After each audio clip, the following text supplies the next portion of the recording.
Hey, what's going on? It's Bill Burr, and it's time for the Thursday afternoon, just before Friday, Monday morning podcast. And I'm just checking in on you. January 1st, 2025. You know, a lot of people say to me, by it, I just mean like one person said to me, I'm just going to say it's a lot because I'm doing a podcast and I need content because that's what the world has been about. We need content. We need content creators. We need to get these content creators under our creative umbrella and not pay them anything, and then we'll get all the money. Does that sound fair? And then we'll take our faces off of the fucking website.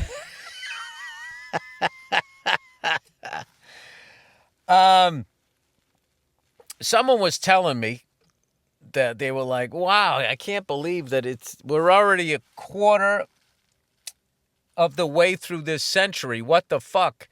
And it's like, all right, but in the year 2000, Bill Clinton was in office. It was the last year of his presidency. That seems like a long fucking time ago. All right, you had the MTV, what was that show called? Where they did the top whatever, Total Request Live. That was happening. People were making music videos. People were buying CDs. That was a long fucking time ago. That seems like a long time ago to me. I'm not going to lie to you. I'm not going to be one of these. Like 2012 seems like a long fucking time ago. 2015, all of that shit. Like the last decade has started to fade. Where it's just like, wow, man, like 2018, 2019 didn't seem like, that's a long fucking time ago. I think it is. Everybody else is like, Jake, you can't believe, where did it go? Where does it go? I just don't understand. Where does it go? Where does it go? It fucking goes down the toilet. That's where it goes. You go to fucking work every day. You get married. You have kids. You're just trying to make it to 8 o'clock at night every fucking night. That's what it is. That's what it is. And you just want to fucking go to sleep. And you're tired all the fucking time. And, yeah, that's what happens. Once you have kids, you're just tired. That's it. You're fucking tired. Shit you used to do, you don't want to do it anymore. And you always have the same reason. Why don't you want to do it? I'm tired. What time's that start? Yeah, no, I'm not going to make it. What do you mean you're not going to make it? I'm not going to make it. How do you know? It's 3 days from now. I know I'm going to be tired.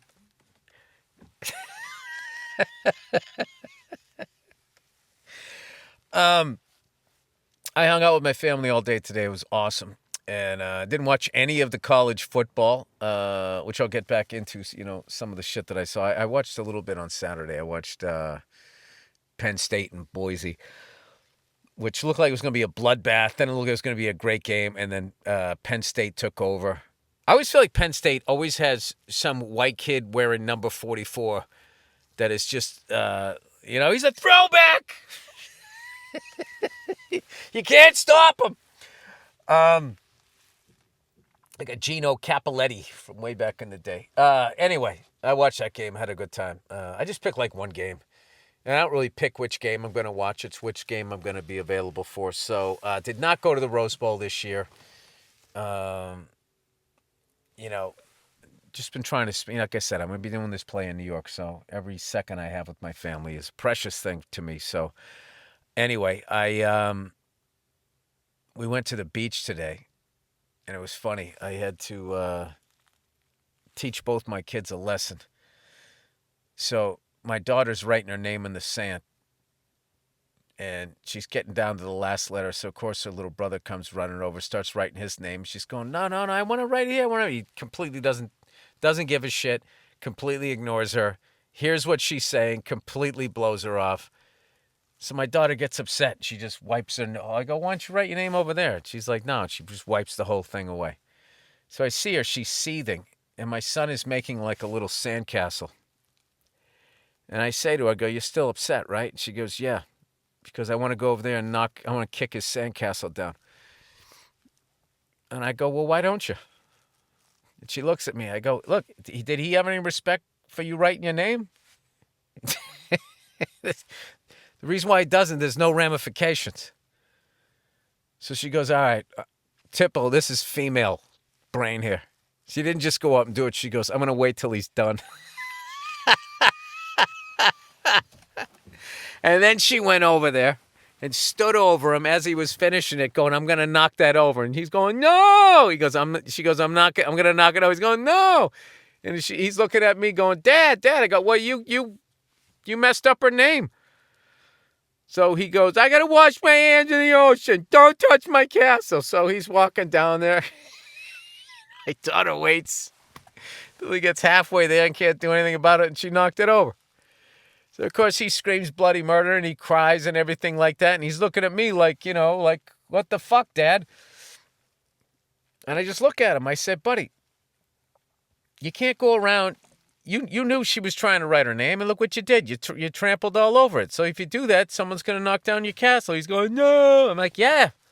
That's how that works. So, we had a little fit for a couple minutes. Then it was over. And then I sat down next to my daughter afterward. I said, he won't step on your name anymore. You can't, let people, literally walk all over you like that, okay? He needs to learn that he can't do that. If he does that, someone's going to, hit him back or break his stuff or whatever. And it all worked out great. And halfway in my head, I'm like, is this like a bad thing to be doing? And I was like, I don't think it is. I think that was like the right thing to do. I mean, it was harmless, just a stupid sandcastle and somebody's name in the sand, but there is like a little thing there. If there's no ramifications, no one's going to have respect for you. And then also you can't just walk around, as I always use this reference, you can't walk around acting like the first guy Steven Seagal beats the shit out of in a movie. Remember that guy? Just to establish that he's like this tough guy, like you don't already know that with all of his movies, right? That's what his character's going to be. He would always walk into a bar and there would just be some just random guy, in the credits, guy number 1. Just for no reason at all. He'd be like, hey, pussy, what's with your fucking ponytail? I don't like your fucking shirt. He would just look at him and he would just beat the shit out of him and all his friends. And all of his friends.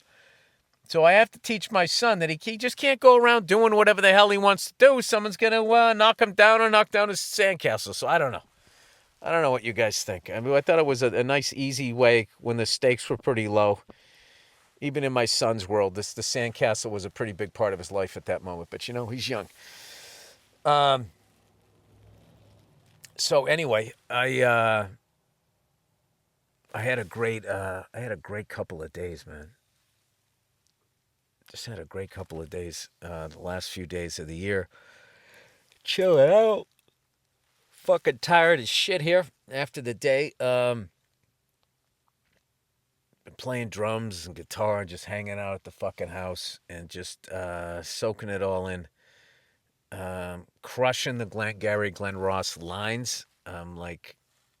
Basically off book for the first section, and now I'm going to tackle the next section tonight. And I just want to be as prepared as I can be. And then I get 6 weeks of rehearsal. So, I mean, I think I should, I'm not saying I'm going to do a good job, but I'm not going to forget words. At least I can do that. So anyway, but fortunately the cast is amazing. So, I can do I can be a game manager, get myself a ring. Anyway, how about Ohio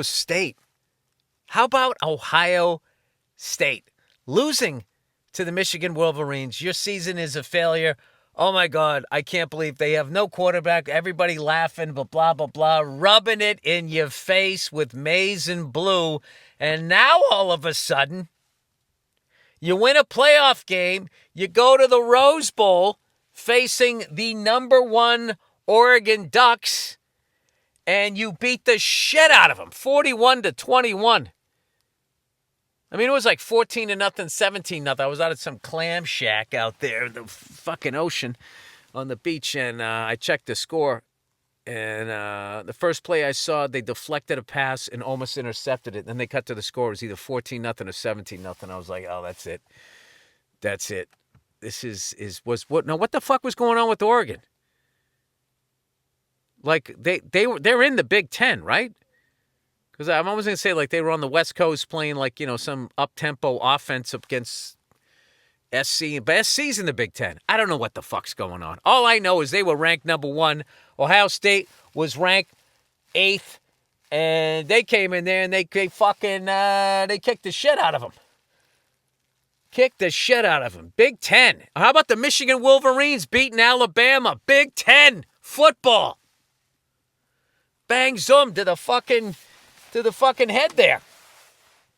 So I'm looking at the teams that are left. It's Penn State, Texas, winner of Georgia, Notre Dame, and Ohio State. Ohio State has a legit chance. They got to beat 2 more teams. I think. Do they play Penn State? I think they play Penn State. So it's probably going to be, or do they play Texas? I know Texas had a scare with that missed field goal in the end, but they ended up winning in double overtime. Thank God. Thank God. That fucking job, dude. Being a field goal kicker, that is the nitroglycerin of sports. It's just like you're the hero or you're the GOAT. And I honestly think that more people remember your name if you missed than if you made it.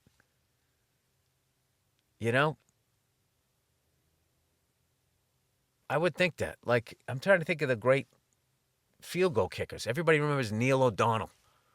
Because not even that. It was like a 48-yarder. It wasn't a gimme. It had plenty of leg. It just was a little to the right. Adam Vinatieri. Nobody remembers. Jan Stenerud.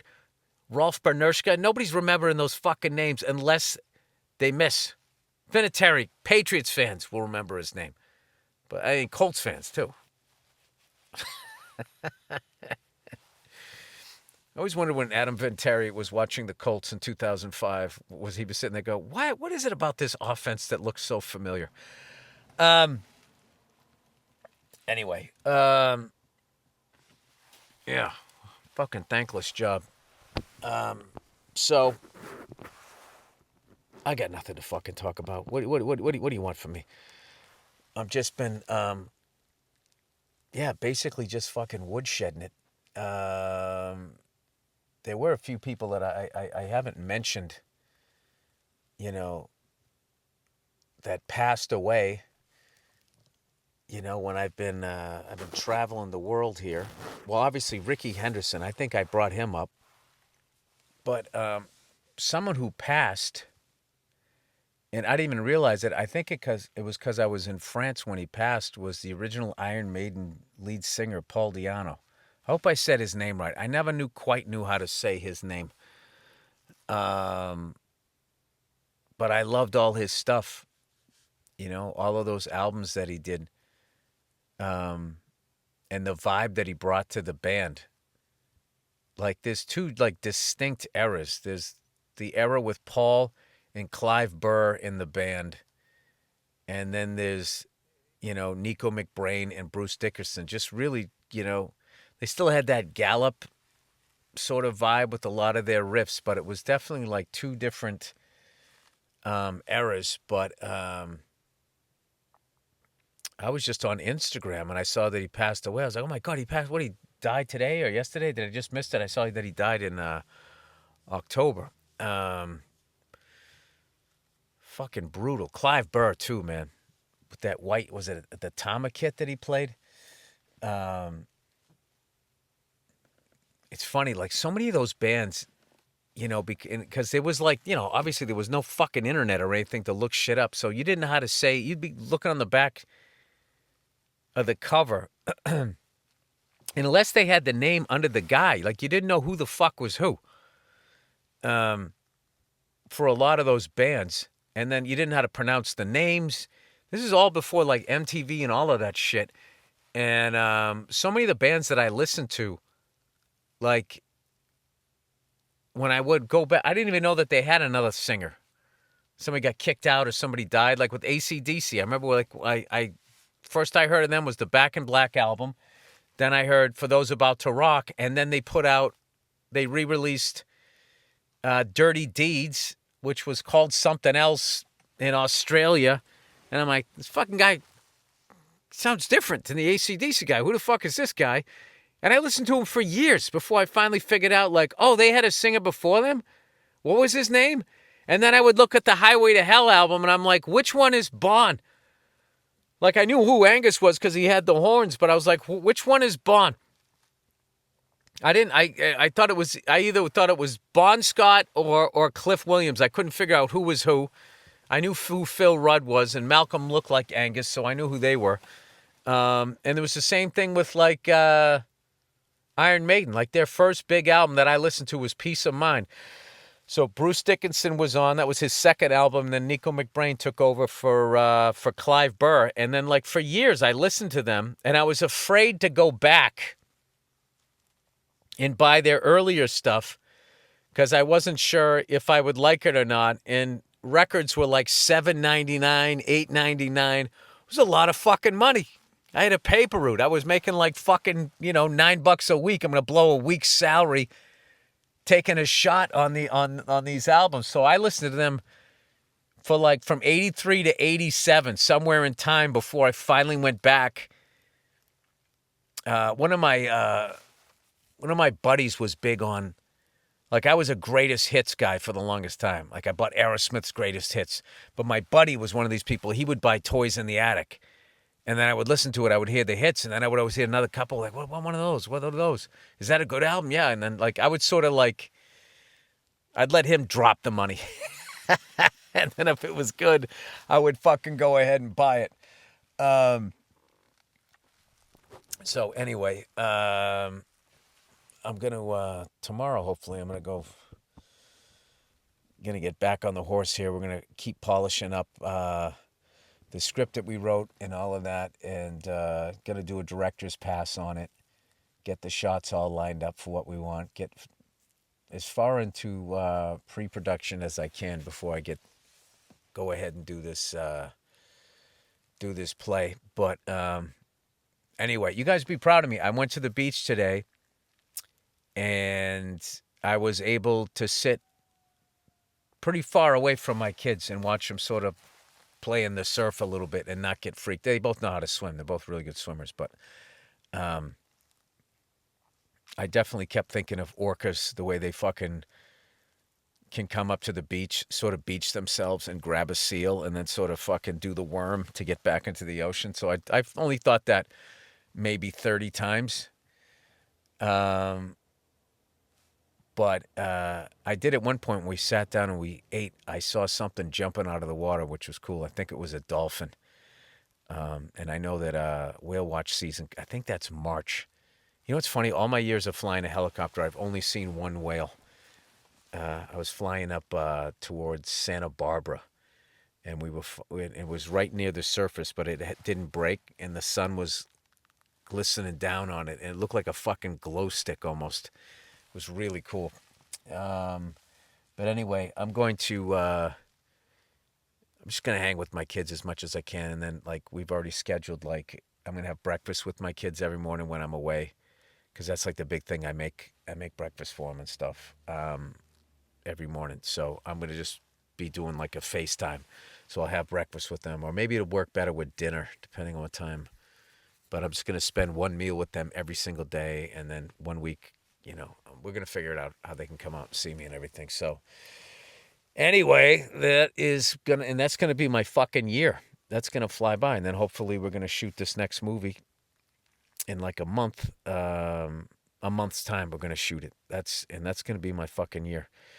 And I got a special coming out in March, right when the play starts and all of that. So, I don't know. It's going to be a challenging year. So I think when I'm all alone in New York, I'm just going to do the play and go to the gym, study my French, and just go back to being who the fuck I was before I met my wife.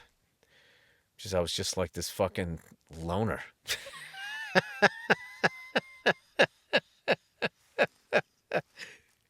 I used to just spend the whole fucking day by myself. I was a fucking psycho.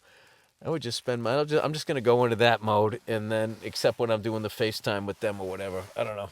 I'll figure it out. As you can tell, I'm definitely stressing out about it. Like going like, why did I fucking think I could do this? This is fucking crazy. But I'll figure it out. Anyway, I haven't watched any Coen Brother movies lately. I am up to. I obviously did No Country for Old Men, and then A Simple Man.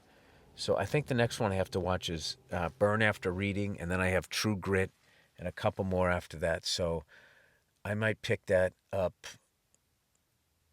this weekend, because there's some movie I want to watch. Fuck, I forget the name of it. Me and Nia have been looking at the billboards, and it just looks funny. It's supposed to be good. It's like Bye Bitch or something like that. Something bitch, and it just makes us laugh every time we see it. So like, we should fucking watch that. Um, oh, here's something I did that I was fucking stupid. Do you know I've never smoked weed out of a bong in my life? Ever. I never did because first of all, I never fucked with weed until I was like 37, 38. It was in my late 30s before I ever tried it.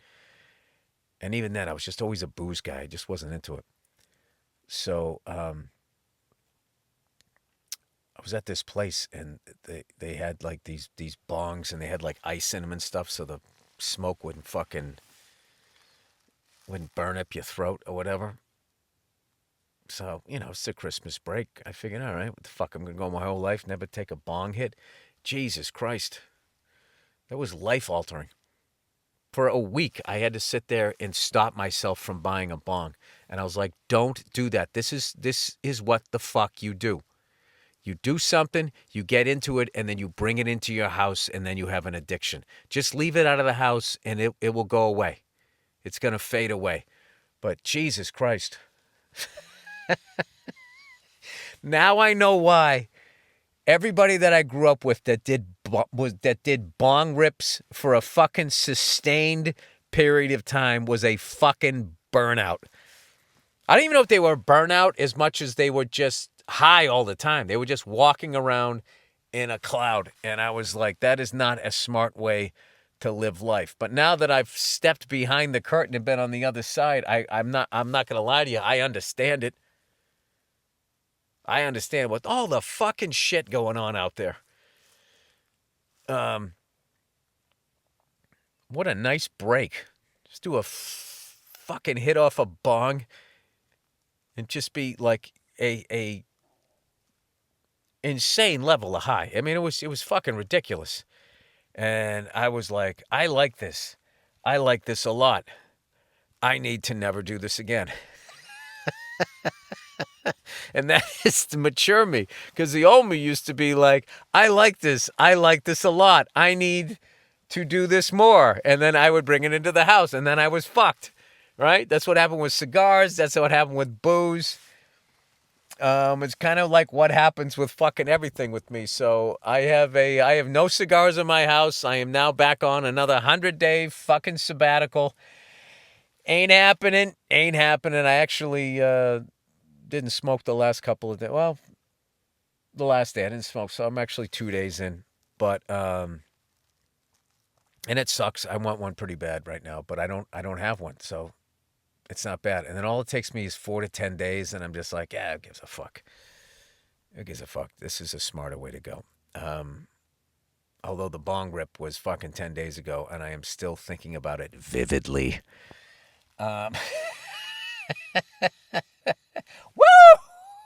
Woo! That was exhilarating. That was like the first time I soloed a fucking helicopter, learning to ride a motorcycle, first time playing drums live with the band. I mean, the first time you take a hit off a bong, that is up there. That is I'm not gonna lie to you. That is definitely it's definitely up there. So anyway, I got a benefit coming up. Oh, geez, I got a benefit. January 7th, this little theater down on Wilshire. And sorry. I'm really excited about this, and I'm gonna be Gonna go do my go run my hour somewhere before I do that. For all you young comics out there, you always got to do that. You can't be rusty and just go do a fucking hour in front of people. Go down to the club, take your lumps, shake off the dust. If people paid to see you, you got to give them the real show. You can't give them the bedhead. How do I do this again? Show. That's how you lose your following. You can't rip people off because you have to understand that your fans are your fans until you fuck them, and then that's it. Then you're done. Then you're done. And that's what the relationship is. I am a fan of you as long as you deliver. The second you don't, I'm going to trash you online and tell you to go fuck yourself. But that's the game. You don't take it personal. That's how the fucking game is played. I was actually hanging with a buddy of mine over his house, and his dog was so cool. I am like sold on this breed. He had a chocolate lab, and we were drinking coffee and smoking a cigar, right? And his wife came home, and the dog had gone on like a significant hike, and this fucking thing just comes walking in and just walks right by both of us and then just goes right into the pool. And I'm looking at my buddy like, is that cool? He goes, oh, it does that. Sometimes it gets a little hot on the hikes. And then it comes out, it shook off, and it would not go back into the house, even if the door was open, until it was dry. It just knew better. And it was a total fucking love bug. But it was a big dog, you know what I mean? So you could like hug it and shit, you know? I hate those. I don't mind little dogs and everything, but like, you lose track of them. You bump into them. They're just like, sort of like these squeaky toys that are alive. I would definitely, without a doubt, I would definitely get one of those. So, I don't know. Maybe talk to my wife about that. Can be like, kids are old enough. She's going to see through me. She's going to be like, you just want to get a dog. I'm like, I do. I do want to get it. Who doesn't want to have a fucking dog? Having a dog is like the reverse of watching 24-hour news network. Instead of all bad news, you go to all good news, all happiness. Good to see you. Psyched when you come through the goddamn door. All right. And with that, there's no ad reads, no nothing. Oh, wait a minute. There is something that I got to tell you about. Hang on. One of my favorites. Bianca Cristoval is going to be in London, everybody. Friday and Saturday this week, whatever that is. That's the fucking 4th and the 5th. She is going to be at, where the hell is it? Where is it? Hang in there. You got to go see her. Her new hour is killer. There we go. She's going to be Friday the 3rd, Saturday the 4th of January. The Soho Theater. The Soho Theater. Please go and see her. She's fantastic. She's doing the work. She's been opening for me for a number of years, and she's just a phenomenal comedian and person and all of that. I recently saw her run her new hour, and it's just fantastic material. Nothing hacky, total original. You got to go see her.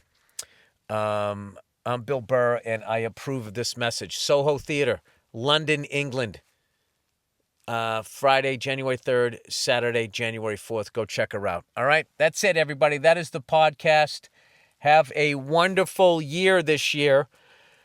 Have a great weekend, you cons, and I'll check in. Look at that coyote. Look at that coyote coming now for something. Oh, there's his buddy. And there's his other buddy. Oh, there's another one. Fuck. 5. I sound like that guy. Double rainbow, man. 5 fucking coyote. Oh, they're killing something tonight. Another reason. You got to get a chocolate lab. You got to get a big dog. That's the thing about those coyotes. They don't like a fair fight. They don't like fighting in their weight class. I'll tell you, that's wild. You ever see fucking when coyotes go after raccoons? All of these white trash people that fucking have a raccoon sitting on your Davenport splitting a bag of Doritos, if you ever saw those fucking things fight, if you ever heard the fucking noise, they have like a little mini fucking growl in them. They are fucking evil. I fucking hate raccoons. I don't like those things. You know what I don't like about those things? They always see you before you see them. Have you ever seen a raccoon that wasn't already looking at you?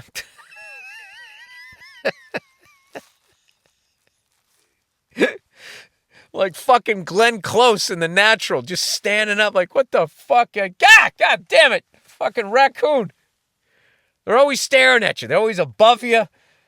You know what I mean? Like some fucking guy that's going to suck you at a football game. He's 2 rows above you. I love how that's like common knowledge now. People already fucking realize you want high ground in a stadium fight. People underestimate, though, if you can grab the jersey, all you got to do is fall back and that dude's coming with you. And the great thing is the backs of the seats are going to be mid-shin. So it's going to be an awkward fall.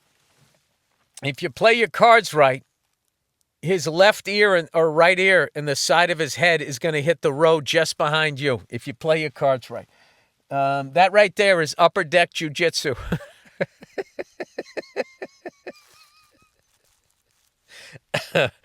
I'm kidding. I've never had a fight in a football stadium. I never would.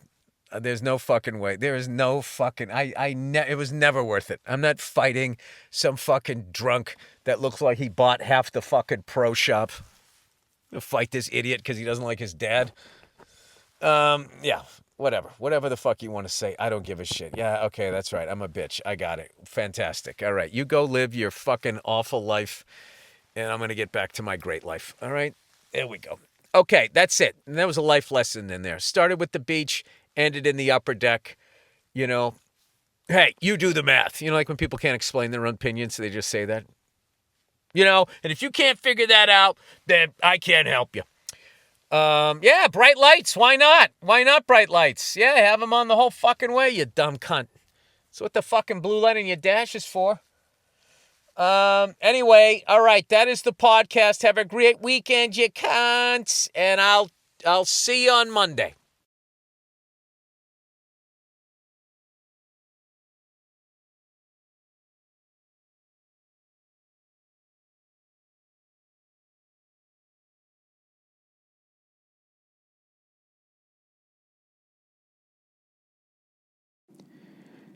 Hey, what's going on? It's Bill Burr, and it's time for the Monday Morning Podcast for Monday, January 3rd, 2017. What's going on? How are ya?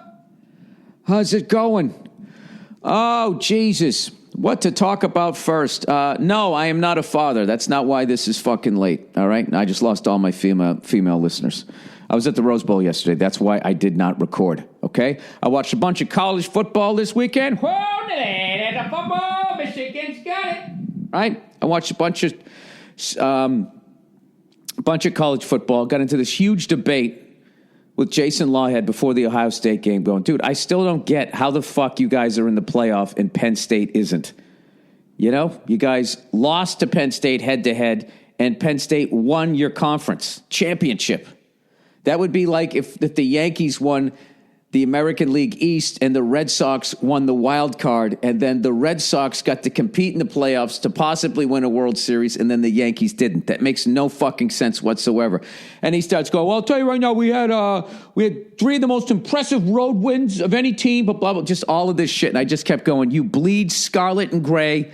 If this was happening to your team, you would say it was bullshit. And he said, no, I wouldn't. I'd be asking why the Washington Huskies were in it. Like, he would have no problem with the team that his team beat and won the fucking game. I mean, give me a fucking break, right? And then what happens? What happens? Ohio State goes out and plays Clemson, and they go out and proceed to get their asses whipped by a bunch of goddamn nerds. Nerds! 31-0. Clemson just fucking completely dominated them. And in the end, Lyhead sends me this fucking text. He said, I concede, blah, blah, blah, blah, blah. And then I just sent him a picture of Joe Paterno shrugging and said, I didn't see nothing. Maybe that's what part of it is. Maybe that's why they still don't want Penn State to be in there, because at the end of the fucking day, this guy kind of fucking, there was a lot of shit going on in the shower there, and the guy, he fucking didn't say nothing. It was so weird about being at the game, because I was rooting for Penn State yesterday at the amazing fucking game by both teams. The quarterbacks, they both tied or set a zillion fucking records. It was the highest scoring Rose Bowl in history. At one point, both quarterbacks had 4 touchdown passes, which I think that tied a record, or I can't remember. And then the redheaded kid there threw his 5th. I think he was, I don't know, was fucking sitting way up there. He threw his 5th touchdown. So final score was, what was it, 52-49. The over-under was 53.5. So Penn State scored 28 points in the third quarter. It was just a fucking amazing game. And 2 things bugged me when I was there, though. Of course, there's always something that bugs me. Okay, number 1. The fucking, at one point they were showing all the coaches or whatever, the Rose Bowl, whatever, and Joe Paterno goes up there and he gets a bigger ovation than anybody else. Bigger ovation than anybody else. How important are sports? How important is fucking winning a fucking game to these Penn State people? Evidently, that's more important than if you look the other way as some poor kid in a fucking shot. I mean, it's just fucking, it's unspeakable. All right, I'm stepping away from that fucking program. I've always liked them. I was still kind of rooting for them. I was like, well, these kids here in the field, they didn't fucking do it. These other people are, they're innocent of all of it. And then they show, the Fuhrer up on the fucking, yeah, woo! I was just like, all right, fuck these people, right? But then USC and their fans, USC fans are the classic, all day YOLO douches. You know what I mean? It's just so fucking hard to root for, despite the fact, OJ, Marcus Allen, OJ pre-murders. Like if they put OJ up on the screen, I wouldn't have fucking, probably I would have just to be a cunt. All right, I'm a Penn State fan again. I don't know what the fuck. I don't. What do you do in that situation? Anyways, so Penn State, USC, it looking like they're going to win the game. Okay, and then Penn State comes roaring back in the third quarter, which, by the way, took like an hour and 10 minutes. It was the longest quarter of my life. The TV timeouts were fucking ridiculous in that game. I actually said to my buddy, I was just like, dude, you know what? This is the most boring, exciting game I've ever been to in my life. It was like if you were watching Goodfellas, and every fucking 3 seconds somebody just hit pause on it for 2 minutes that felt like 10 minutes. Fucking referees standing around. They fucking reviewed everything but the fucking coin toss they reviewed. That game was like 4 hours, well over 4 hours long. So, anyways, Penn State comes roaring back. Fucking USC fans, few of them left, most of them stayed. And anyways, long story short, they ended up they were down by I can't even remember, it was like 27-14. The next thing you know, it's 35-27. Then I think it was 35-35. It was 35-27 Penn State, then 35-35. Then 42 whatever, 35, then 49, 35. And that's right. Then USC came back and scored 2 touchdowns, right? And when they tied it, the fucking USC players, just the way they act their program is the fucking worst. They're like the type of program I can't stand. Like, do you remember the first game of the year when they played Alabama? And when they were coming out of the tunnel, there's a bunch of them acting like they were these crazed dogs at the end of leashes, and they were lunging forward, but somebody's pulling them back. Oh, you guys, you wait to see what the fuck's going to happen here. And then they go out there and proceed to get their asses whipped by a bunch of goddamn rednecks. Alabama kicked the shit. It was like 52 to go fuck yourself, whatever the final score is. And then after all that fucking shit, then they just go, oh, hey, good game. They just scurry off the fucking field, right? And then yesterday, you see when they win, right? They win. Like, first of all, when they tied the game up, you know, and I would say on some ticky-tack fucking pass interference calls, but like USC was getting fucking screwed earlier. They had a couple bullshit. It was just sort of, we fucked you guys twice, and then we'll fuck the other guys twice, okay? We'll balance it out here somehow. Couple pass interference things. So when they scored the touchdown to tie it up with like a fucking minute left or something, dude, all the scoring that Penn State did, I mean, they jumped up and down. That was it. Dude, fucking USC, the guy, they score in one end zone. This guy with no helmet on runs down the sideline to the entire other end zone, like, doing that 300 yell. Like he fucking scored. Even then, I would have been like, dude, relax. It's a fucking tie game. All jumping up and down, all up on the benches with their fucking jerseys, spinning them around over their fucking heads, and it's a tie fucking game. And then in the end, right? By the way, Penn State totally played fucking Marty Schottenheimer ball, Marty ball. I swear to God, like every time they had a first down, towards the end, they just the first play was run it right up the middle, right into your center's fucking ass for no yards. Well, we're burning out we're taking time off the clock. They were doing that shit.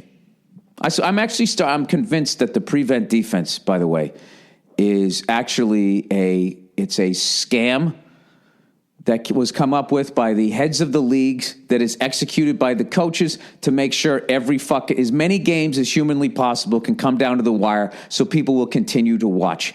That fucking thing, once again, did not work. I can't even begin to tell you. You're just going to give them the first fucking 80 yards. Then you're going to play defense and hope that you hold them to a field goal.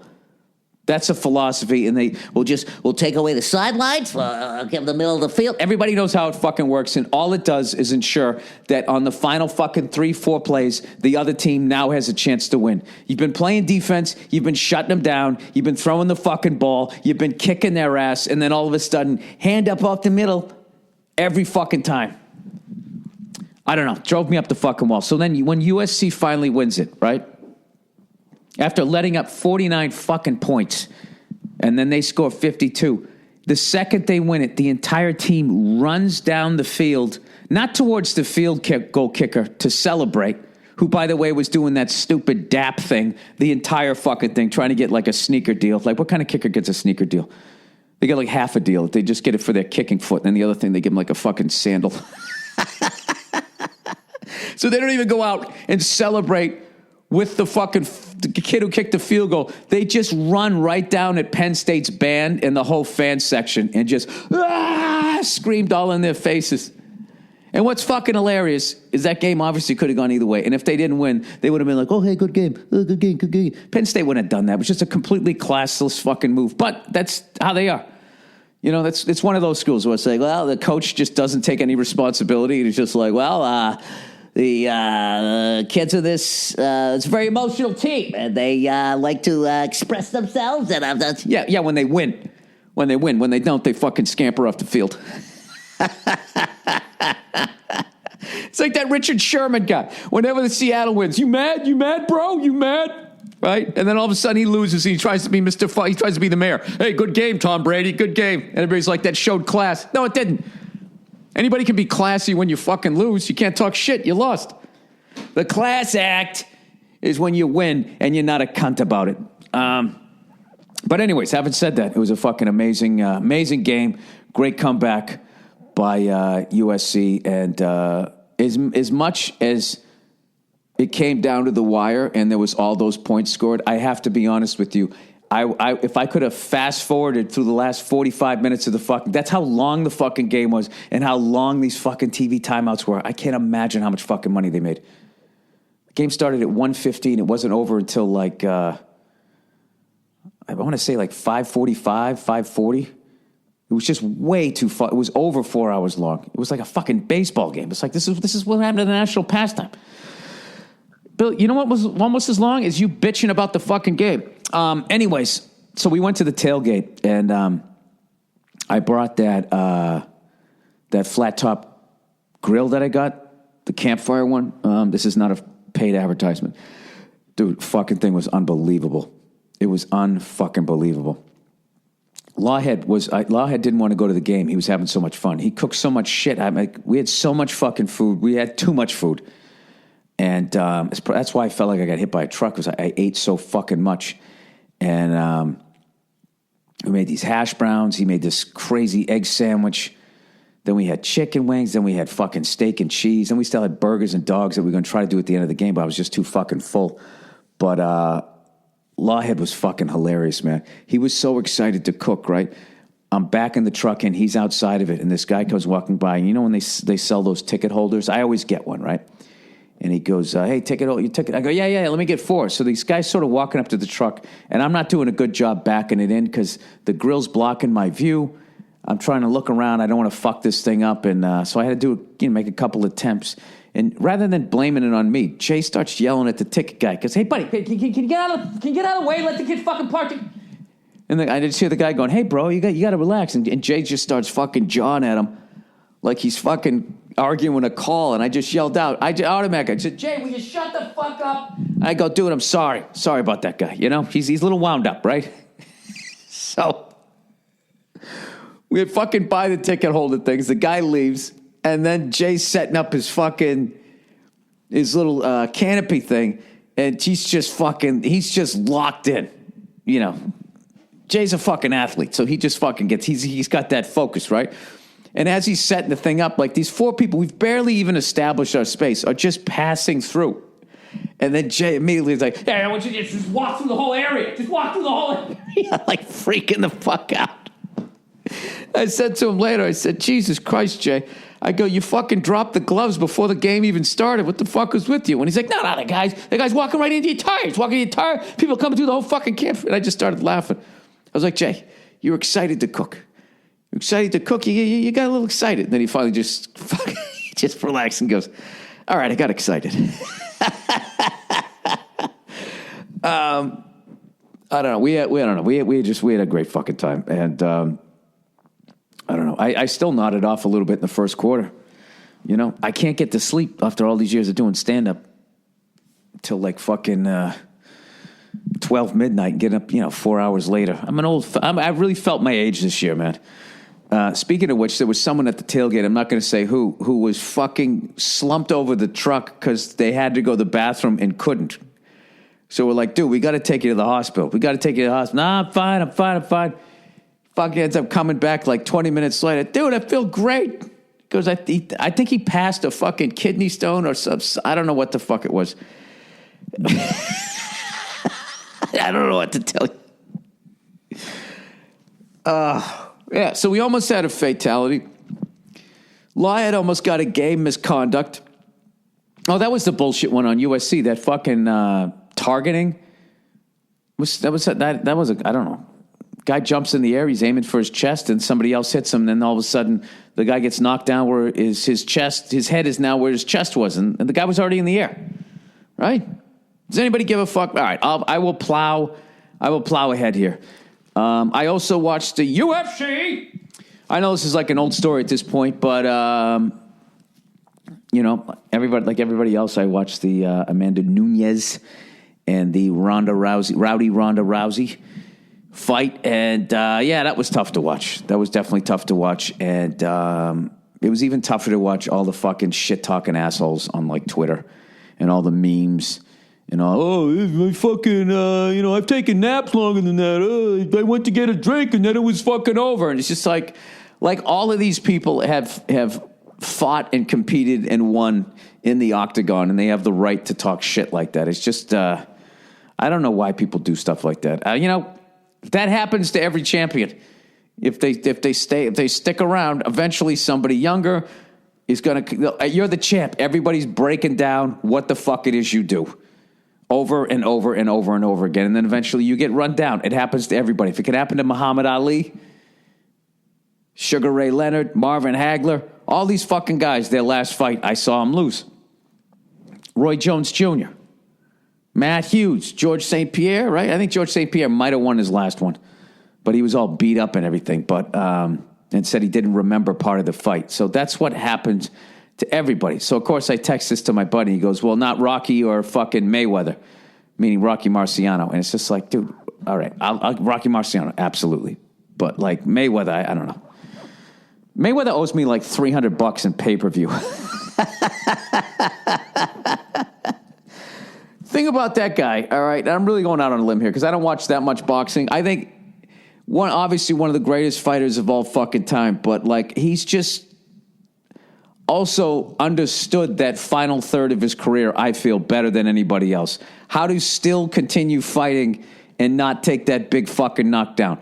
Part of it, or a lot of part, was his amazing defense, but the other is the fucking opponents that he picked. You know what I mean? That fucking Pacquiao fight should have happened at least 8 years before. I was on his side where I was like, yeah, maybe he's on drugs. He probably, I don't know, maybe he is, maybe he fucking isn't. But I don't know. Boxing isn't the way it was. Somewhere in the 80s it died. Like that Hagler, Hearns, Duran, Leonard. They all lost, and they all fucking lost to each other and shit. It's just like you had unbelievable fighters, 4 unbelievable fighters, and they all fought each other. It's impossible to stay undefeated, but, you know, when you fucking, you know, it'd be like if fucking Ali finally fought Joe Frazier in like 1981. And like one of Ali's last fights, I think, was against Larry Holmes, who then was the fucking champ for like the next 4 years or whatever. His rule until I think Tyson came along, or maybe there was one guy in between. I can't remember. It's been so long ago. Hagler's last loss was to Sugar Ray Leonard. I mean, these guys fought champions right up until the end of their career, as opposed to, you know, fighting some guy from England with weight issues. You know, that one, Ricky Hatton.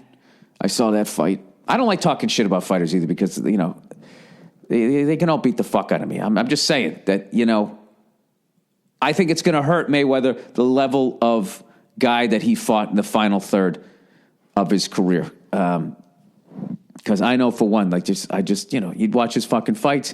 The other guy couldn't hit him. Mayweather couldn't knock him out. And he just kind of poo the whole fucking fight with those white kitten gloves. I'm just like, this is fucking boring as shit. Fighting not to lose, playing not to lose, like Penn State. Like Penn State did in the fourth fucking quarter. So that's my own dumb opinion. I don't know shit about fighting. But all I know this is you're a fucking asshole if you go on Twitter and you start trashing somebody because they got knocked out, like they're a pussy or you were overrated or any of that type of shit. I mean, some of you probably say I just did that to Mayweather. I'm not. I'm saying he's one of the greatest of all time. I would never say that the guy's a pussy or anything like that. I would have just liked to watch him fight a better caliber fighter. I don't know. You know what I mean? I like that Mayweather-Pacquiao fight. That should have fucking happened in what? 05, 06? Something like that? Bill, shut the fuck up. All right, I'll shut the fuck up. Anyways, you know what it really is that Verzi fucking said that Mayweather would have fucking beat Hagler, Hearns, Leonard, Durant. Like, he would have fucking beat all of them. It's like, he would have beat all of them? All of them couldn't beat all of each other. You know? I don't know what he's basing it on. You know what he's basing it on? He's basing it on being born in the late 70s. I'm just an old fucking crabby man. Speaking of which, you know, I've been working on my anger. I got in the car today to return the pickup truck, and I don't know, I made it down the street and around the block before I got into an argument with this fucking woman who just glided through her stop sign in her white Mercedes Benz. Anybody who's got a white Mercedes, people with white cars, man, high-end white cars are fucking entitled cunts. I don't like them. You know what I mean? They think the cars are classy, right? I always give Verzi shit like Verzi loves a white car. You know? They just think it's the classiest fucking thing ever. Mercedes and BMW, they've really fallen the fuck off. You know what I mean? They just went right down to the bottom feeders. Anybody with who can afford $60 a month can lease one of those cars now. I'm telling you. When I used to see a Mercedes drive down the street, it used to be some fucking guy in his 50s who was wealthy. Or if a BMW, even then, that was more like the yuppie guy. I'm not having fucking kids and I'll pour shit in the drinking water just to make another buck, cook the fucking stock market. Banker, psycho, right? We were just having rough sex, that fucking lunatic. Now it's shit. It's like fucking 21-year-old kids. I think this podcast should just be some sort of theme of things aren't the way they used to be, and I'm fucking upset about it. You know what it is I didn't have a good breakfast today. And at my age, that's not a good thing. I woke up and we didn't have any fucking real food. The fucking, my frying pan was underneath all the dirty shit from the fucking Rose Bowl that's in the sink. It's I'm not going to fry up a fucking egg. And Nia has one of those fucking little kid cereals in there. And I was just all right, I'll fucking eat this shit. And I already had the fucking sugar high, and now I'm starting to crash. So I'm being a little harsh on the millennials, and Floyd Mayweather and people who drive white cars. I can admit that. In 2017, I can admit that. This is the new me. The new Bill. I meditate now. And by saying I meditate means I tried it once last week. And I plan on doing it twice a day, but I've only done it once so far. But I've been thinking about doing it,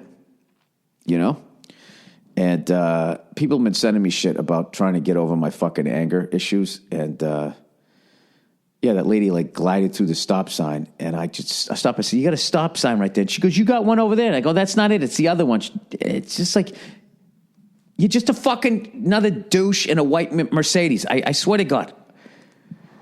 Do you think if they stopped making that car, people would drive better? There's something about people when they get in a white Mercedes, a white fucking car, that costs a certain amount of money. That's it.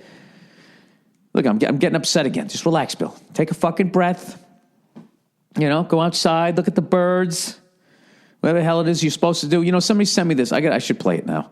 Somebody sent me this fucking video on, how to get over my anger.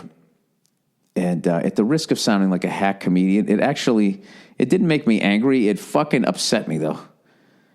It really did. Let me see this here. See if I can click on this fucking thing again. Oh, how not to be angry all the time. I wonder if I can play this and not get in fucking trouble by some podcasting entity here. See if I can turn this fucking thing up here. So I look at this thing, right? It's a cartoon. So immediately it's on my intellect level. Right? Here it is. This is what they're trying to say to me. I'll try to play this here. My minimal fucking abilities here. Oh, for God's sakes. Are you going to play it here or what? I hit play. I refuse to get fucking angry during this point. Why won't this thing play? Oh, I know, because I'm in this room. So the internet doesn't work. Oh, there's a little spin wheel. It's spinning around. What's going to happen? All I want to do is play this fucking, all I want to do is zoom. I just want to play this fucking video. How does it know? How does the universe know when you're trying to fucking do something? All right, you know what? Fuck it. I'm not playing it. Hey, look at that. I'm not angry anymore because I just gave in. Because that's basically what this fucking video told you to do. It was talking about so-and-so. This is the name of the video. It says, how not to be angry all the time. And I would love to read the fucking comments on this thing, right? It says, how not to be angry all the time. And it shows this guy. It's William or whatever. I think the guy's actually name was Bill. I can't remember. He likes to read the newspaper. And he tells his wife not to interrupt him while he's doing that. And then it goes, his wife finds this very upsetting. So one time he's reading the newspaper. And she says, hey, when are you going to, set the table, blah, blah, blah, blah, blah. And William flips out. He gets angry. And it says, William gets angry because he has hope. It was talking about how angry people, as much as they come off as they're negative, they're actually really positive people. And was basically saying that they have hope. So they present all these different scenarios. And they're like, at each one of these, he goes to the airport and his plane is delayed. He's one of the premier fucking flyers. He gets mad. He goes up. He flips. He screams at the fucking lady behind the counter because he is hopeful. And it was basically saying that he needed to be a little more pessimistic. Oh, here's the video. It's basically saying you needed to be a negative cunt. Here we go. People sound like gloomy types. We certainly don't usually think of them as optimists. Why is it so fucking quiet? Their gruff surface, they truly are, much to their cost. You know what? I can't deal with this fucking guy's accent. I can't deal with it. Oh, I know. I had the fucking microphone turned around. There we go. Gloomy people, they actually are. All right, hold on one second. Angry people sound like gloomy types. We certainly don't usually think of them as optimists. And yet, beneath their gruff surface, they truly are, much to their cost. I can't fucking... Oh, my God. I can't fucking listen to it. Why does he got to fucking enunciate everything? Gloomy people, they're actually positive people under the... Yeah, so basically he goes through all of this fucking shit, right?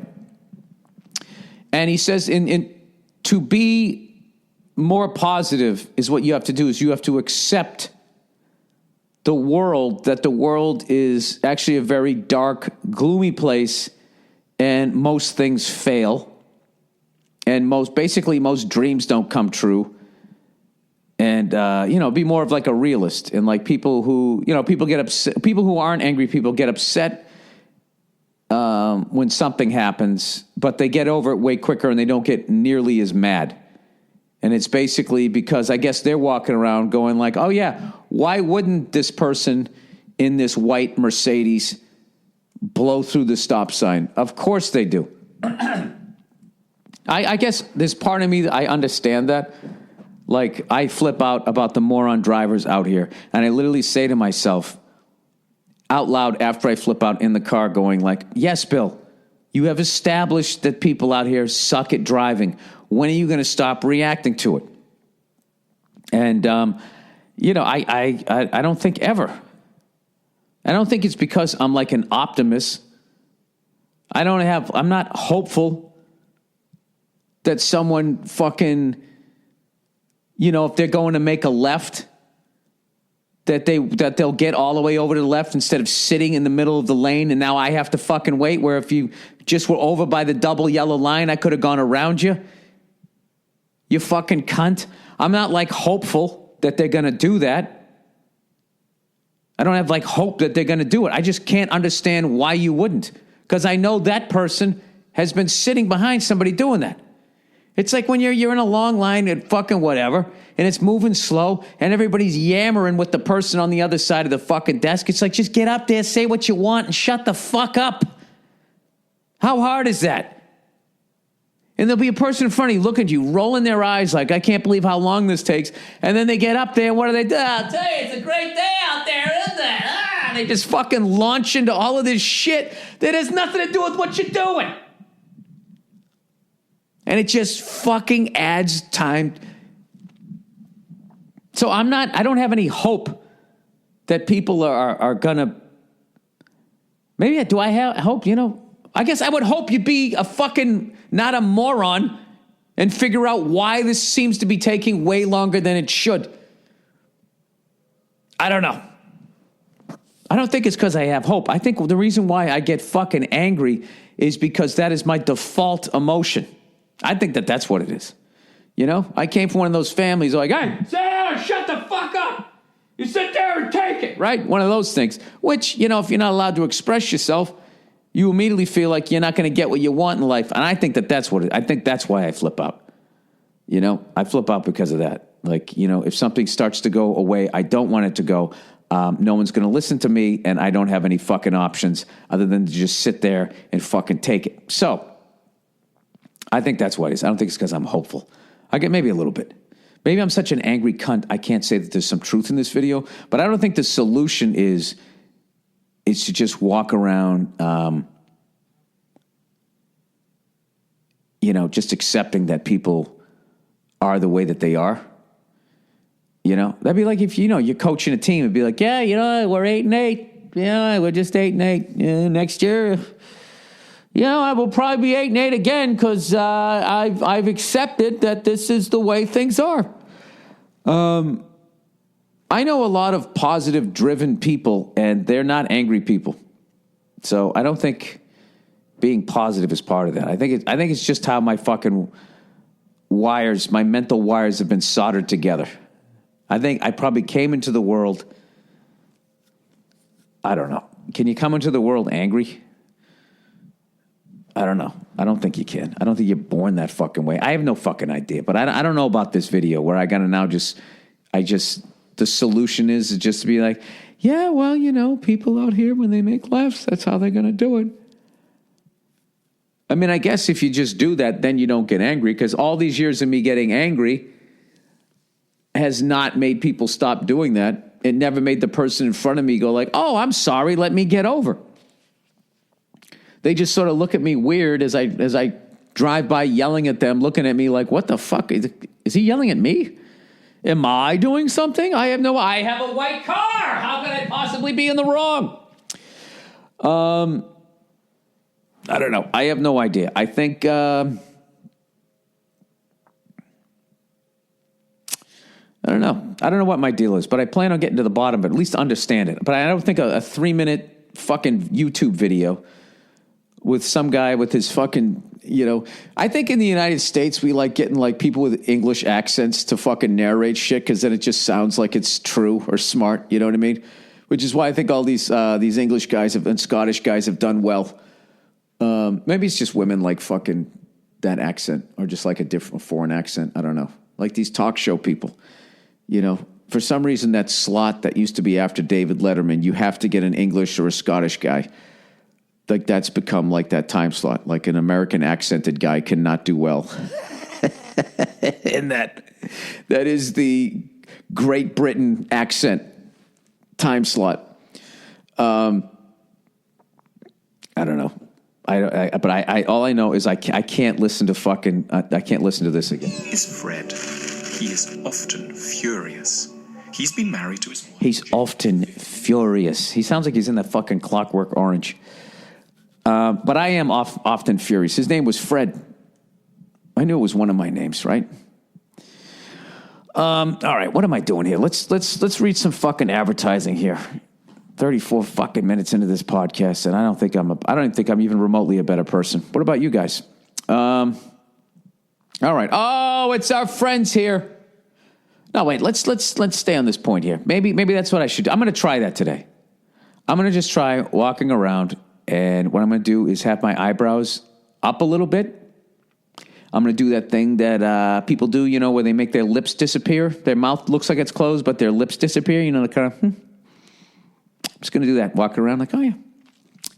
Of course, this thing that should take 90 seconds, of course, now it's going to take 6 minutes. Yep, okay. Take my car over to the dealership to get the brake light done. I mean, I know that I could change out a brake light, but of course you have the screws. They're inside the car behind a plastic thing, and I know when I go to take that thing off that the head on the screw is going to be something I've never seen before, and requires a special screwdriver that I could go down or maybe order on Amazon.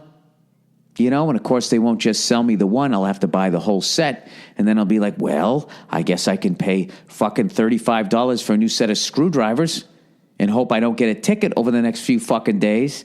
Or I could just drive down to the fucking dealership and just pay $180 for a fucking light. Look at Murray getting mad again. I'm just going to go down to the dealership and just say, yes, I have something that I could totally repair on my car if you guys hadn't put those alien screws in there. Excuse me, could I have the screwdriver that I need to undo those 4 screws? Could I have that, please? And could I then find the corporate guy right as he's getting on his jet who came up with this idea? And could I please just sort of stick it into the side of his neck? I think that would be nice. How does that work if I say angry shit, but I say it in a pleasant way? Ma'am, is there a reason why you're so not focused as you work this cash register? Is there a reason why you feel that you're above a job that you stink at? How does that work? Shouldn't you be so good at this job that I'm actually sitting there thinking to myself, why are you working here? You're way beyond this. Why are you standing here reinforcing that you're not even good enough to do this job because you think you're better than another job? Is there any way you could open that cash register door and I could grab you by your ponytail, shove your head into the drawer, and then see how far I could close it with your head in it? Is there a way I could do that? Sorry, guys, I have to rehearse everything that I'm going to go through today. Oh, hello, Staples. No, you cannot have my phone number. I mean, I'll give you a phone number, and I will give you an alternate phone number. Yes, I will. None of these will be true. Oh, I'll give you a, you know my fake email addresses that I give? It's AOL.com.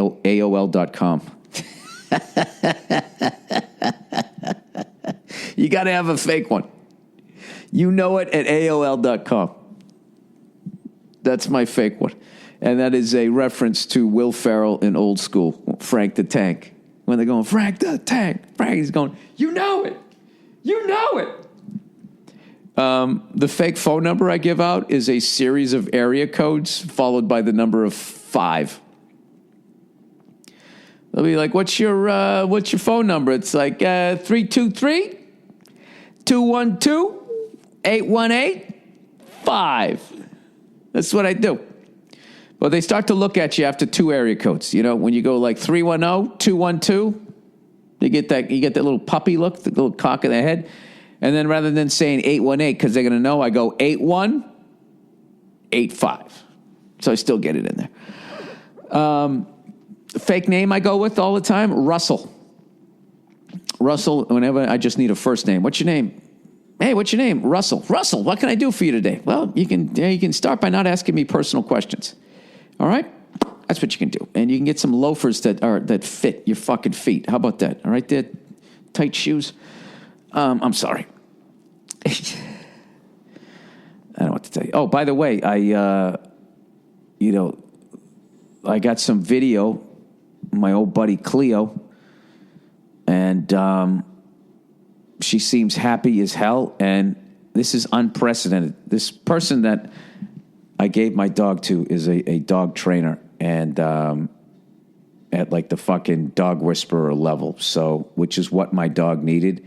And he sent me video of something I've never seen before. My dog came in and wanted to play with another dog, which my dog never did. My dog tried to kill other dogs. My dog tried to kill another dog when my dog was with the trainer that now has it. And he's slowly been working with this fucking thing, and it was amazing. And the trainer said, you know, within a week to 10 days, they will probably be just like best of friends, sleeping together in the sun. So that made me feel good because I think she's actually happier in that environment than she was with me, even though, you know, I miss her to death or what, but that made me feel good. So there you go. There you go. I'll tell you, that fucking dog has had an amazing life. An amazing life. Like, literally, it should have been over like 3 different times, and it always survives, and its life has gotten progressively better. So, that made me feel good as much as I miss the thing. That's cool. It's got a friend, and I got nobody. All right. Oh, here we go. Let's read a little advertising here. Oh, zip! I have no fucking idea what any of that is. I don't know what just happened there. The origins, like the first comic book. Do you need to explore the origins of Teenage Mutant Ninja Turtles? It's all on the internet.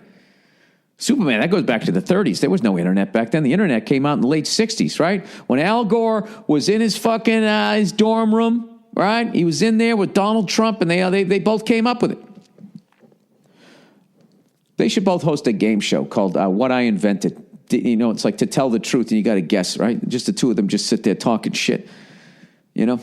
All right, I'm sorry. Dollar Shave Club, everybody. Dollar Shave Club delivers amazing, affordable razors right to your front door every fucking month so you can get a great shave. But razors aren't the only thing you need in the bathroom. What about all this shower stuff? Oh, yeah, kid, you got to wash your undercarriage. You know, it's an old school thing. instead of saying you need to shave, you know those older guys, hey, you need to take a shave. Hey, why don't you take a shave? Take a shave like a shit? What are you saying there, fucking grandpa? All right, turns out Dollar Shave Club thought of that. Thought of what? Taking a shave? Oh, buying, shower shit. All right. They just came out with a new line of shower products, shampoo and body wash called The Wanderer. Well, I'm the type of guy who likes to wash his balls. The fragrances are unlike anything on the market. They're subtle and actually smell like real natural ingredients. Oh, God. There are a lot of body washes out there that make you smell like a teenager. This mint and cedarwood body wash is amazing and makes you smell incredible. How is that natural to walk around smelling like ice cream and like you just chopped some lumber? That makes no fucking sense to me whatsoever. You know what I mean? I know mint and cedarwood exist in nature. I don't know. You got to give it a try. Once you're in the club, you'll see the products work amazingly. The surface is world class, and you're going to smell like a hummingbird's taint. There's no long-term commitments, no hidden fees, and you can cancel whenever you want. And best of all, they're giving away a 1-month trial of any razor for $1 with free shipping. That's not really a giveaway. If you're giving it away, you're giving it away. You don't ask people for money. After that, it's just a few bucks a month. Get your $1 trial at dollarshaveclub.com/Burr. That's dollarshaveclub.com/Burr. And lastly, but not leastly, thank fucking God here, Stamps. Stamps.com. One great resolution you can make for the new year. Maximize every minute and every dollar for your small business. I know an easy way to do that. I'm going to read this like a creepy cult leader trying to get your money and gradually bring you into the fold. I know an easy way to do that with Stamps.com. Think about how much time you've wasted. How much time you've wasted going to the post office, driving there, finding parking, spending your own money on things that you want to spend it on. I think it's time you came into my compound and started spending your money on me, because I am truly the Son of God. And not only that, Stamps.com is the better way to get postage. Just use what you already have. You don't need to go because you're already there. Your computer and printer I don't know what the fuck I'm talking. Just use whatever you have, all right? You cunts. Use your computer, your printer, get official U.S. postage for any letter or package, then the mailman picks it up. With Stamps.com, everything you do at the post office, you can do right from your desk and at a fraction of the cost of one of those expensive postage meter. I use Stamps.com, so whenever I'm sending out my posters, I'm a fucking moron. If I can figure it out, so can you. So, right now, sign up for Stamps.com and use my code BURR, B-U-R-R, for this special offer, 4-week trial, plus a $110 bonus offer that includes postage and a digital scale. All right, don't wait. Go to Stamps.com before you do anything else. You click on the microphone at the top of the homepage. You type in Burr. That's Stamps.com. Enter Burr. Stamps.com. Never go to the goddamn fucking post office again. All right, let's do the reads for this week, and then I'll get the fuck out of here. All right, I already read the anger one. Goodwill. Hey, Bill. Bill, love the podcast. Can't wait for F is for Family Season 2. Thank you very much. Last week on the Thursday podcast, you talked about Goodwill. I worked at Goodwill for a little over a year, and you wouldn't believe the shit that was donated there. Oh, my God, this fascinates the hell out of me. I imagine they give you basically everything short of a body. You are totally right. They just throw all the shit in trucks, but instead of throwing shit in the oceans... Wait a second. But they, instead of throwing shit in the oceans, put the trucks in warehouses and let them set for at least 3 to 10 years so the shit can get a lovely scent of mold over them. When they get loaded, they literally throw the shit on the truck 9 times out of 10, breaking whatever you are donating. No way. You know what the shit thing is about donating to Goodwill? You can bring shit with mold, piss, shit, or anything else disgusting there, and they have to take it. Well, then what are they supposed to do with it? I'd put it on a truck too. 9 times out of 10, they will take anything, but that 1 time out of 10, if you bitch and threaten to call corporate and complain, they'll take it no matter what. Oh, God, somebody's got to do a documentary on Goodwill. When I was there, people would donate trash they didn't want to pay to get rid of. Couches torn to shit with piss stains all over it. Mattresses with literal shit on them. And a laundry list of long, gross shit. Dude, this is like an expose, and I'm taking this all as fact. I have no idea if this is true or not. They will literally sell anything. I got to the point that when people would donate things that were really nice, I would tell them they should keep it or give it to someone because it would just be thrown away. But of course, the mouth-breathing assholes that would donate trash that they have to... What? But of course, the mouth-breathing assholes that would donate trash that they have to take. Dude, you're a bit of a mouth breather here. You're not speaking in full sentences. These people are hoarders that you can't even open their car door without shit falling all over the fucking place. Fucking disgusting. The grossest thing that I ever saw get sold was either a mattress with shit and piss stains on it or an antique dildo that had white hair all over it. Come on, people. I can't believe this. Am I getting trolled here? Is this a millennial? Is he giving me the business? He says, I know this is going to sound like I am making myself in this situation. What? I know this is going to sound like I am making myself in this situation the good guy. Is this a voice text? But I seriously would look at them and be like, why the fuck are we selling this? This is really wrong. They would respond with, we have to sell everything to try and make bonus. The sad thing was we never made bonus. I got to the point where I wouldn't price shit because it was garbage. On my last day, I felt like grabbing a trash bag from the office, go around the building, picking up trash, then tie it up, slap $1 on it, and write on the bag, mystery bag or some shit like that, and see if anybody would buy it, but I didn't. Dude, that was all one sentence. On my last day, I felt like grabbing a trash bag from the office, go around the building, picking up trash, then tie it up, slap $1 on it, and write on the bag, mystery bag or some shit like that, and see if someone would buy it, but I didn't. All one sentence. Thanks, Bill, for the laughs, and good luck to you and Neil with the new baby. Yeah, I kind of get it. But people just use goodwill because they want to feel like they're being environmentally conscious, you know. I'm not throwing this out. It's going to end up in a landfill or in the ocean, and then you just bring it down there, and they just throw it out. Yeah, well, it didn't take a genius. You come down there, there's a giant fucking 18-wheeler empty just parked there. Not like it's dropping off or picking up shit. It's there on its legs. There's no tractor trailer there, and you know they just come over there like once a day and just drive that thing away. Where's it going? All right, drama queen dad.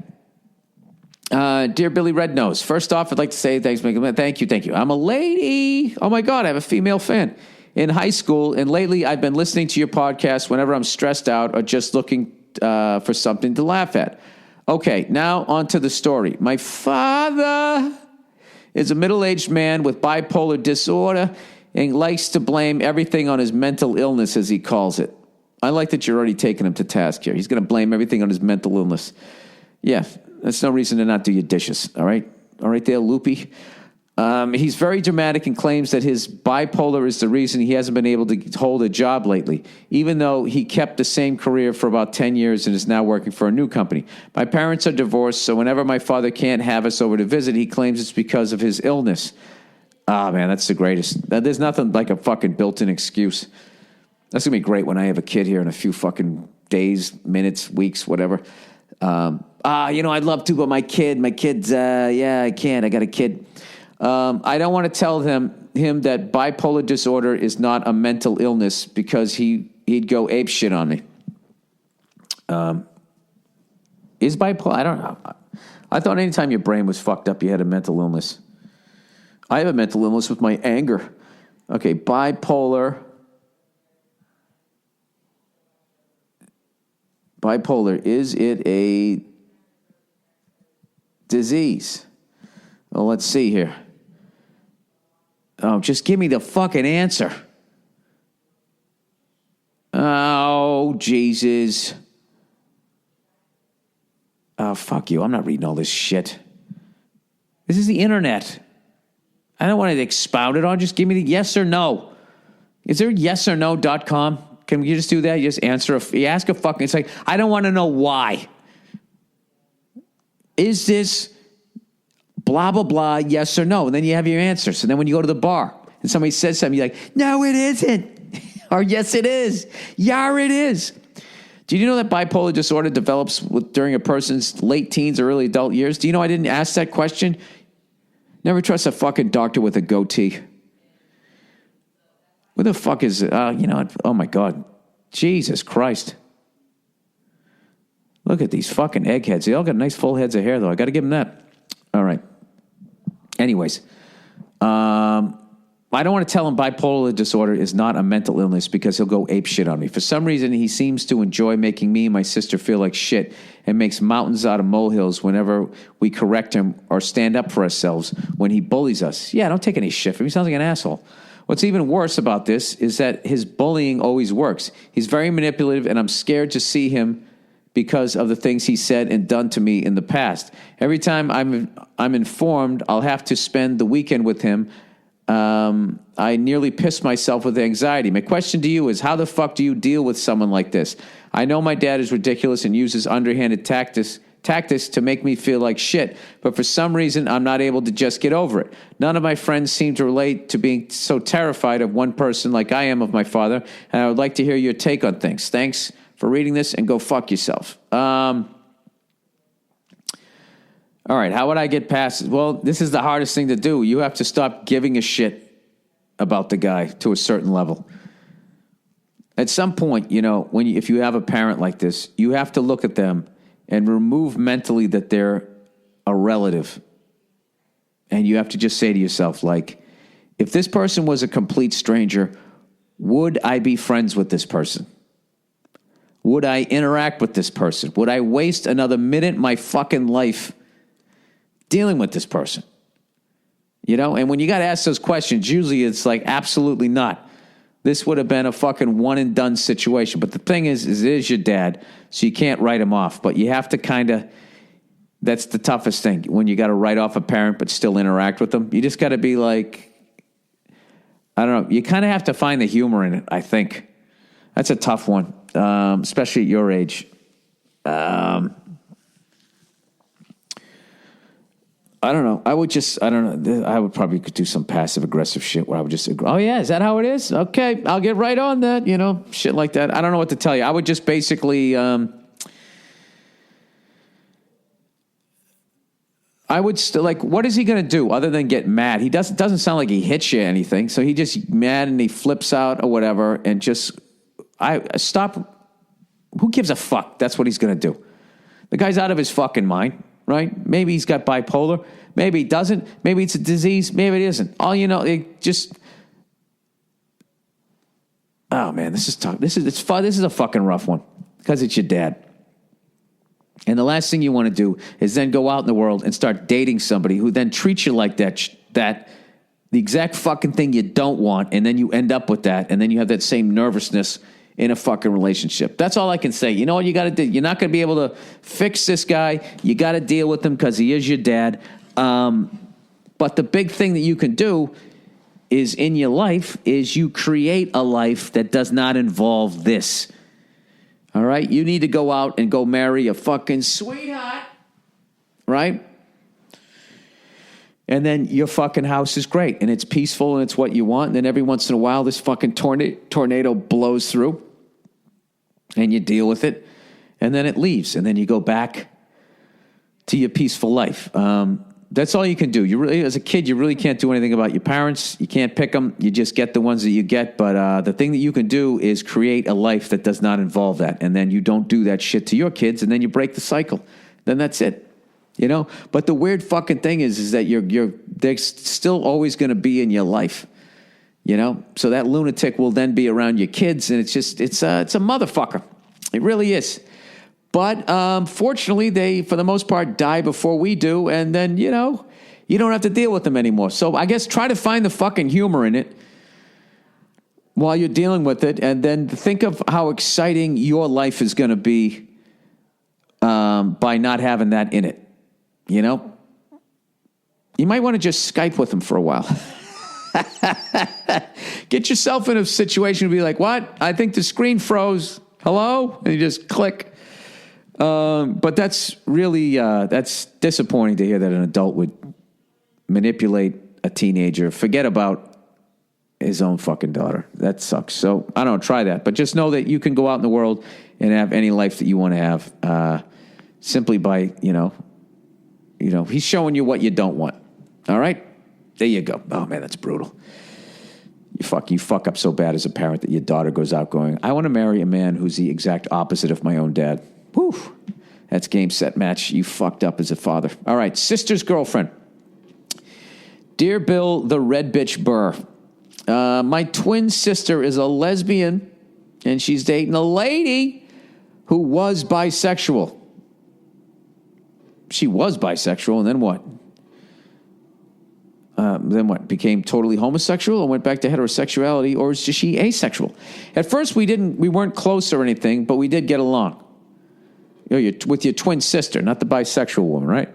Then about a year ago, we ran into each other at a club you're talking about the bisexual lady. My sister is a lesbian, and she was dating a lady who was bisexual. First, we weren't close or anything, but we got along. I'm assuming you're talking about the bisexual lady. Then about a year ago, we ran into each other at a downtown club. We had a few we have a few drinks, just start talking about random stuff. She came back. She's going to try to finger bang the whole family here. Until a friend of mine invited us to a party at some guy's house. We went and had a lot more to drink, and then one thing led to another. What does anything good ever come after? And then, one thing led to another. That's when you're fast forwarding through a piece of shit thing you did or something you're embarrassed of. Hey, one thing led to another. No one ever talks about fucking, hey, how did you hit that winning game shot? Well, they inbounded the ball, and one thing led to another. And, I hit the shot to win the championship. You will tell every fucking detail. I was running down the court. With every step, I could feel my heartbeat. I knew somebody had to step up, and I knew that someone was going to be me. Right? That's how you tell it when you did some good shit. You did some bad shit. One thing led to another, and the guy was on the ground, and he wasn't breathing. So, I don't know what happened. Okay, one thing led to another, and we ended up having sex. The next day, we came to, and both felt horrible about what happened. You both came to? I just pictured that fucking, take my picture, smack my bitch up. Remember that? Madonna was in the background going, oh. She was singing like the fucking opening to Star Trek. The next day, we came to, and both felt horribly about what happened. She then told my sister that she slept with the man, but didn't tell her it was me.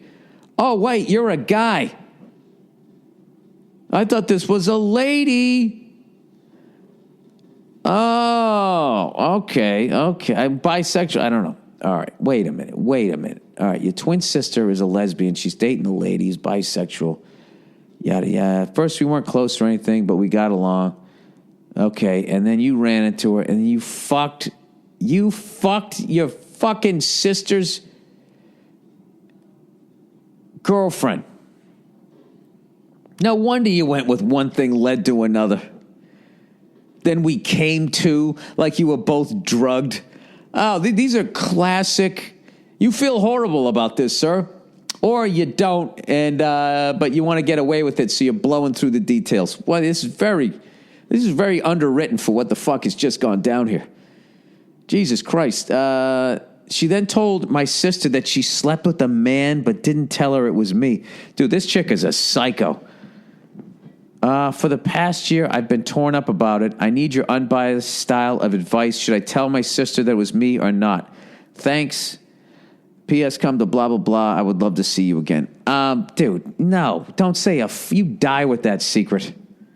Die with that secret and hope that woman fades away. And then if it ever comes back around, she said it was you. And just be like, it was. The fire didn't want to tell me. We had a couple of drinks. One thing led to another. I wouldn't say a fucking word. Don't say a fucking word, okay? The fly in the ointment here is this bisexual lady, okay? She's jumping all over the fence. She's fucking sisters. She's fucking brothers. And she's fucking white people. No, I'm kidding. She's fucking two people. She's the fly in the fucking ointment, okay? She said the shit. I don't know why she's doing that. She's like Glenn Close in Fatal Attraction if she fucked both Michael Douglas and the hottie he was married to and the rabbit, okay? Just fuck this lady. Just, you just sit tight, okay? This is like you're in a sub and you cut the engines and you're just hoping that they're not going to start dropping depth charges. You just hope you get through it. Sometimes in life, you just shut the fuck up. This is one, I wouldn't say anything, okay? And if she brings it up, yeah, you slept with her, what are you going to do? This is the thing. You just... This lady's out of her fucking mind. There's no way your sister's going to end up with her, okay? There's no way she's going to end up with her. All right? This woman's out of her fucking mind. So she's eventually going to fade away. All you have to do is just hope that when it comes time for the breakup, that the crazy bitch is breaking up with your sister. Because if your sister goes to break up with her in that highly emotional moment, she might drop the bomb. Okay? And then you just got to play it like, she said, what?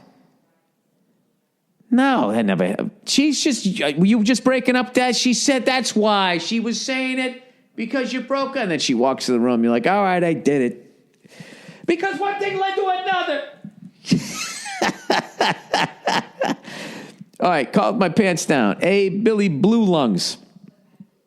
I don't know what that means. I'm 24 years old, and I'm dating a woman that is 34 years old. All right, so you're fucking an older lady. You're not dating. Come on. What are you going to do? What are you going to have your first kid with her when she's like 96? We've been dating for close to 3 years now, and I couldn't be happier. We recently bought a house. Oh, Jesus. You're 24, you're dating a 34-year-old, and you bought a house with her. Recently bought a house. I would be nervous if this was flipped and the guy was 34 and it was a 24-year-old. He's still a wild horse, man. You got to run out on the range.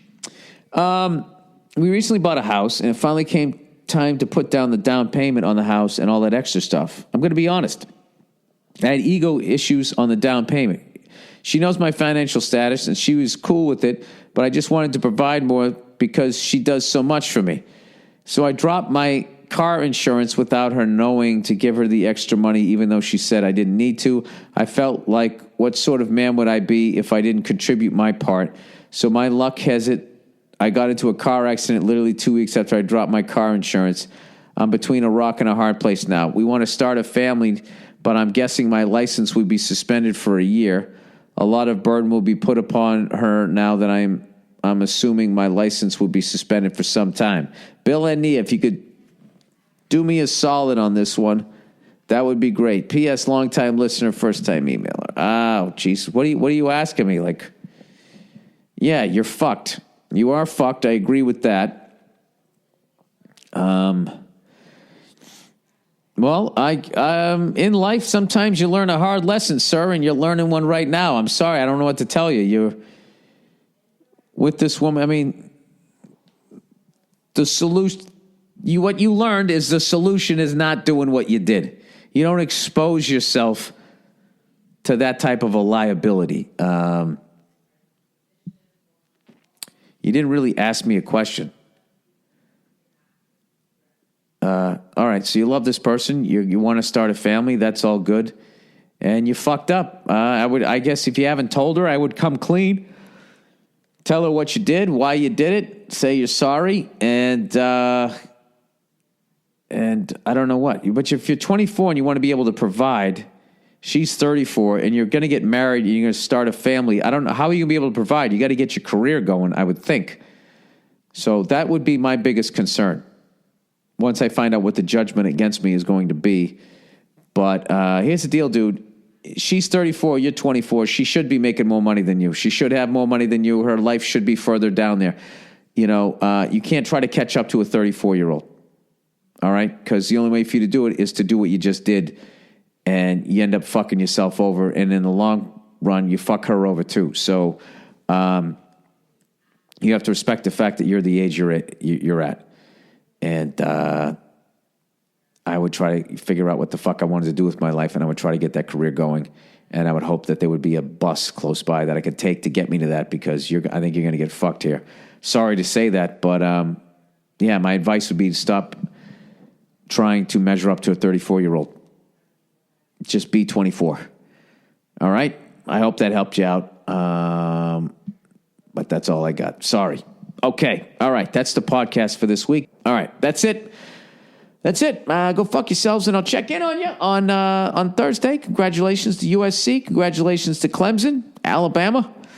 Oh, Nelly, we're going to see who's going to fucking win that one. And NFL playoffs. Playoffs are coming. Bruins had a nice 2-game win streak over the Sabres, and then we fucking lost yesterday. I missed that game. Got fucking smoked 3-0. But who did we play? Played fucking the Carolina Hurricanes. That's it. Hey, everybody, the holidays are over. It's a brand new fucking year. Don't deal with bipolar people, all right? If you're going to make a left, get over towards the double line. Don't liquidate your fucking insurance so you can try to fucking bang a 40-year-old. And I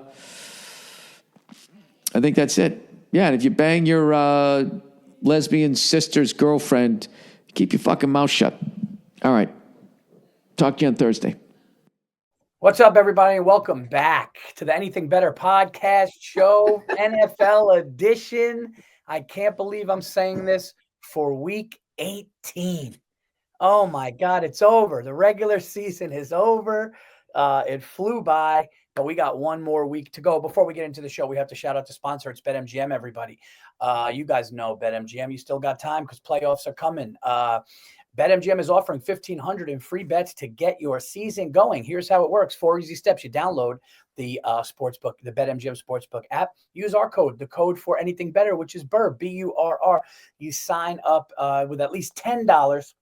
Place your first wager and receive up to $1,500 back in bonus bets if the bet loses. If the bet does lose, your bonus bets will be available once your initial wager is settled and the first touchdown offer still available. You simply place a prop bet of any player in any game to get the first touchdown. If your player doesn't score the first, but instead scores second, you'll get your stack back in cash. Guys, I'm not going to lie to you. I'm usually humble when I go 4-0, but the one pick that I liked, Bill, and it killed our draft pick, was I took the Giants getting 7.5, and I said I think they're gonna lose but cover, and they fucking outright won and lost the first round pick. But I gotta tell you, dude, the first round pick, though, historically, it's true. You know what I mean? It seems like it's 2-3 guys a decade that come through, and then also, that's being the number one obvious choice at quarterback is a blessing and a curse. You get a bunch of money, and then you go to a team with no offensive line, and worst case scenario is RG3. Best case scenario is Elway or Eli being like, I'm not playing for these guys. So I don't know, dude. Like there's been a bunch of guys. I think that'd be an interesting stat. Are there more people in the first round in the teens that ended up being Hall of Famers, or those first guys? Because there's a lot of busts at quarterback, which, I don't know. Obviously, I'm not always putting on the quarterback. It's a team you go to. There's a lot of busts. What about like the 3rd round pick? They pick a left tackle. We got to get somebody in here to protect our guy, like those guys, or a defensive end. I've seen a lot of those guys not pan out. So I don't think, this whole idea that if you get the number 1 pick in the draft, you got a Super Bowl coming in the next 4 or 5 years is a little overrated. It's just exciting for the fans because you get to pick whoever you want. Yeah, and historically, you're right, because the last sure shot was Andrew Luck. And think about how long ago that was. They were like, this guy is ready, and they were right. He was great. But then that doesn't happen a lot. So you're right about that. Then he was too smart to keep playing football. He was like, I'm done, dude. Yeah, I got my money. I'm out. I can go do computer programming. I think he was just a smart guy, and he went to some of these old NFL events, and he just saw what he was going to be walking like and talking like. I mean, it's fucking brutal. Yeah, he's like an engineer or a scientist. Like he's like ridiculously So smart. this is brutal, by the way. Last week I brought up the name Virgil Livers. I had never even heard of that. Said he had the Joe Theismann of testicle injuries. And it's not even close. Like Joe Theismann, anybody in the world would take what happened to Joe Theismann versus Virgil Livers. He wasn't wearing a cup, and some guy landed on one of his balls with his knee, and it exploded. Like what? What kind of pain is that? Dude, I did this show. I shot that show. I just think you just go, and then no noise comes out. You're just like, I can't even. the whole way to the hospital. No, dude, that's there's this excuse me. There's this this famous story of this rugby player. He's like one of the toughest rugby players in the world, and it was for the show that we shot, and he was so tough that he was like getting beaten up the whole game, and he's like wincing in pain in the locker room, and his teammate looked at him and realized, his teammate goes, dude, what's wrong? His scrotum was shredded and the ball was hanging out of the scrotum, hanging down, and there was like fatty tissue and blood. And he just goes like, oh, and then just got it sewn, put it back in and sewn back in, and just like kept on. Like it was the toughest shit I ever heard. I was like, dude, God. I would say that's the dumbest shit I ever heard. You can have that fucking thing sewn up. I mean, you could literally affect whether you can have kids or not. And then you're going to go run around the grass, dirt, and mud. No, that's like, I would say, I mean, dude, if your family's life is on the line, you can do some Rambo shit like that. But if you're just playing a fucking game and you do that, that is the reason why men do not outlive women.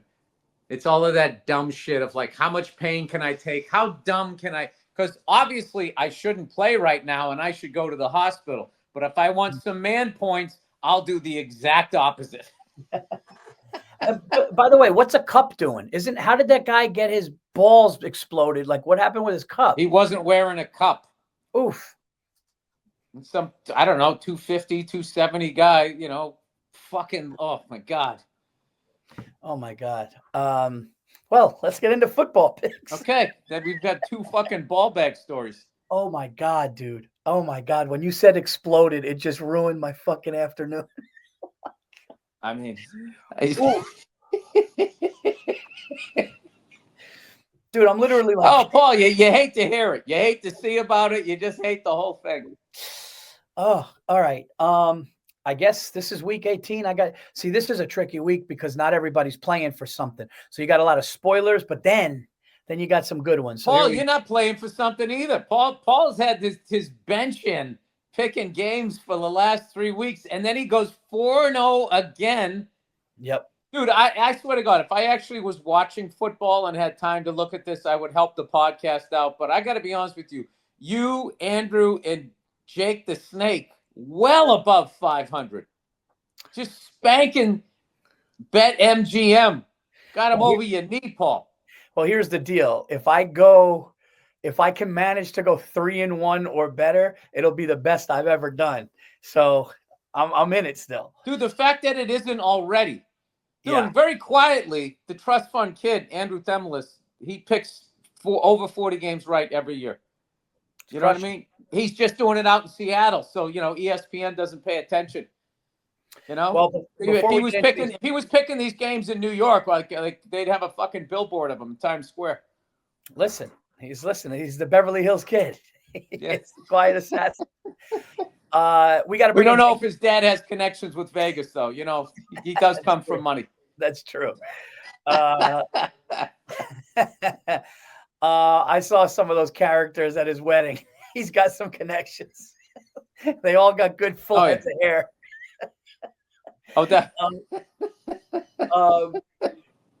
We got to bring in Jake the Snake here. Jake the Snake on the last regular season week 18. We got to ask you, A, who's playing for the most stuff? We got to ask you, B, who's hurt? What do we got, Jake? Well, the team that's playing for the most is on Saturday. Cincinnati Bengals. If they lose, their season is over. If they win, they still need some luck. But so that's kind of the big game. That's like the dominoes will start falling, because if the Bengals win, then Denver has to win if they want to make the playoffs. And against also Kansas Miami City. Dolphins, right? Yeah, and they would need the Dolphins to lose as well. So the Dolphins would get in if Denver lost and they won. So that's the other team that could make the playoffs. And then the Sunday night game is for the 1 seed in the NFC. The winner between Detroit or Minnesota will be the 1 seed. Oh, it's gonna be good. Yeah, so that's kind of the big game. And then in terms of resting, the most controversial one is probably the Eagles because they're resting Saquon Barkley, who has a chance to break Eric Dickerson's all-time rushing record. He probably won't get that chance again. And Eric Dickerson himself came out this week, and he act good for him. He goes, I don't want him to break it. He actually said he doesn't want his record to be broken. He was honest about it. Good for Eric Dickerson. Is anybody going to mention that you're getting 2 extra games? Yeah, well, that is true too. So, but Eric got 2 extra games from OJ.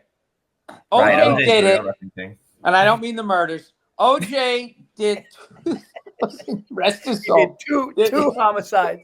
Killing on and off the field, okay. He killed 1 person for every 1,000 yards he rushed for.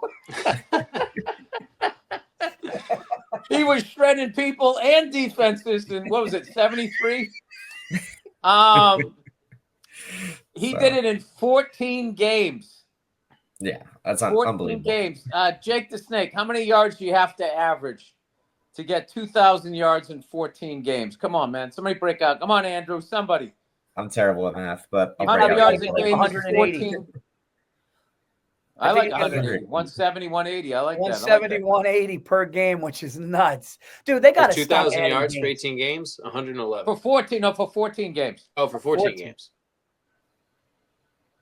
Somebody's got a calculator. 142. 142 yards a game. Round up to 143. That's insane. They got to stop adding games, dude. If they go to 20 games a year, they got to stop this shit. They're going to go to 18 pretty soon, which is a lot. Season's long. We're going to go to President's Day weekend, you know? It's like, concussions was a big deal. I would say that what will probably happen was regular season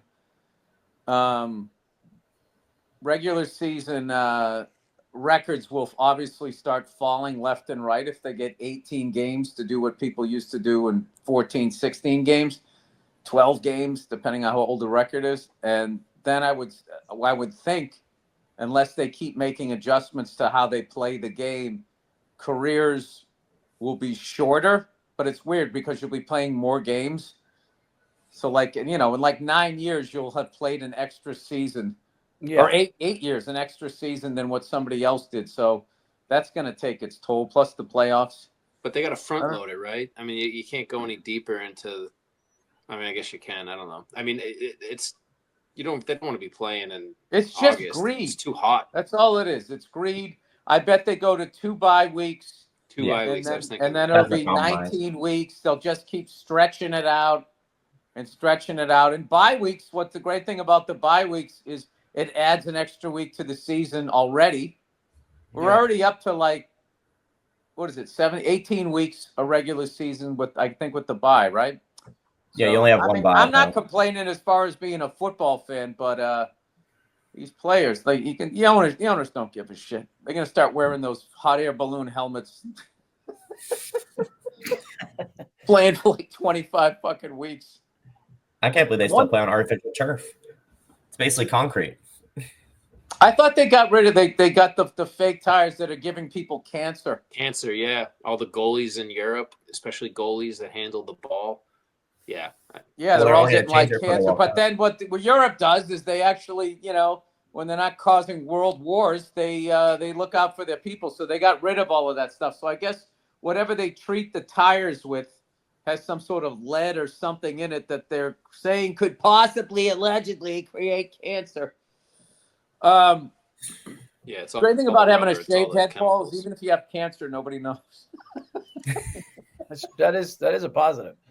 He's in treatment. Oh, I thought he was on Ozempic. I knew he was getting a little gaunt, but he kind of looked the same. Anyway, all right, let's do some picks here. Paulie. All right. You guys want the screen up? Put the screen up and let's start fucking picking away. Billy Housewife trying to get 30 wins this year. All right. I Dude, I don't think is Aaron Rodgers gonna spoil the Dolphins season? I don't think so because the Jets are that bad. I'm going to take the Dolphins playing for their playoff lives -1 at MetLife. Well, what week of the season do you start saying that? You love Gundy ahead and playing for your playoff life. I do. I do. You know what it is? You love the drama of that. I do. You, And another one summertime blockbuster. That just you are a moth to a light. And another one I say is they call him. What's that? Another one I say is he's running for his life. Oh, running for his life. I usually use that one when I'm defending a quarterback that has no offensive line. All right, I would say right out of the gate. 20.5 points. I mean, what is this? College football? It's fucking ridiculous. I mean, you're starting. Sorry. My daughter just heard me swear. 20.5. I'll take the Browns, man. I'm going downtown with the Browns. Well, you're starting with 20. Dude, I'm almost up by 3 touchdowns. I mean, how do I walk away from that? We've been doing this show for a few years. I've never seen that line. Have you ever I've never seen that line either. Yeah, 20.5. Hey, shout out to speaking of Ohio, the Ohio State Buckeyes. Everyone laughing when they lost to Michigan. All of a sudden, they're 2 games away, knocked off #1 Oregon like they were nothing. Yeah. I'll tell you what, too. That defensive line of the Notre Dame Fighting Irish, man, that D-line looked real good against Georgia.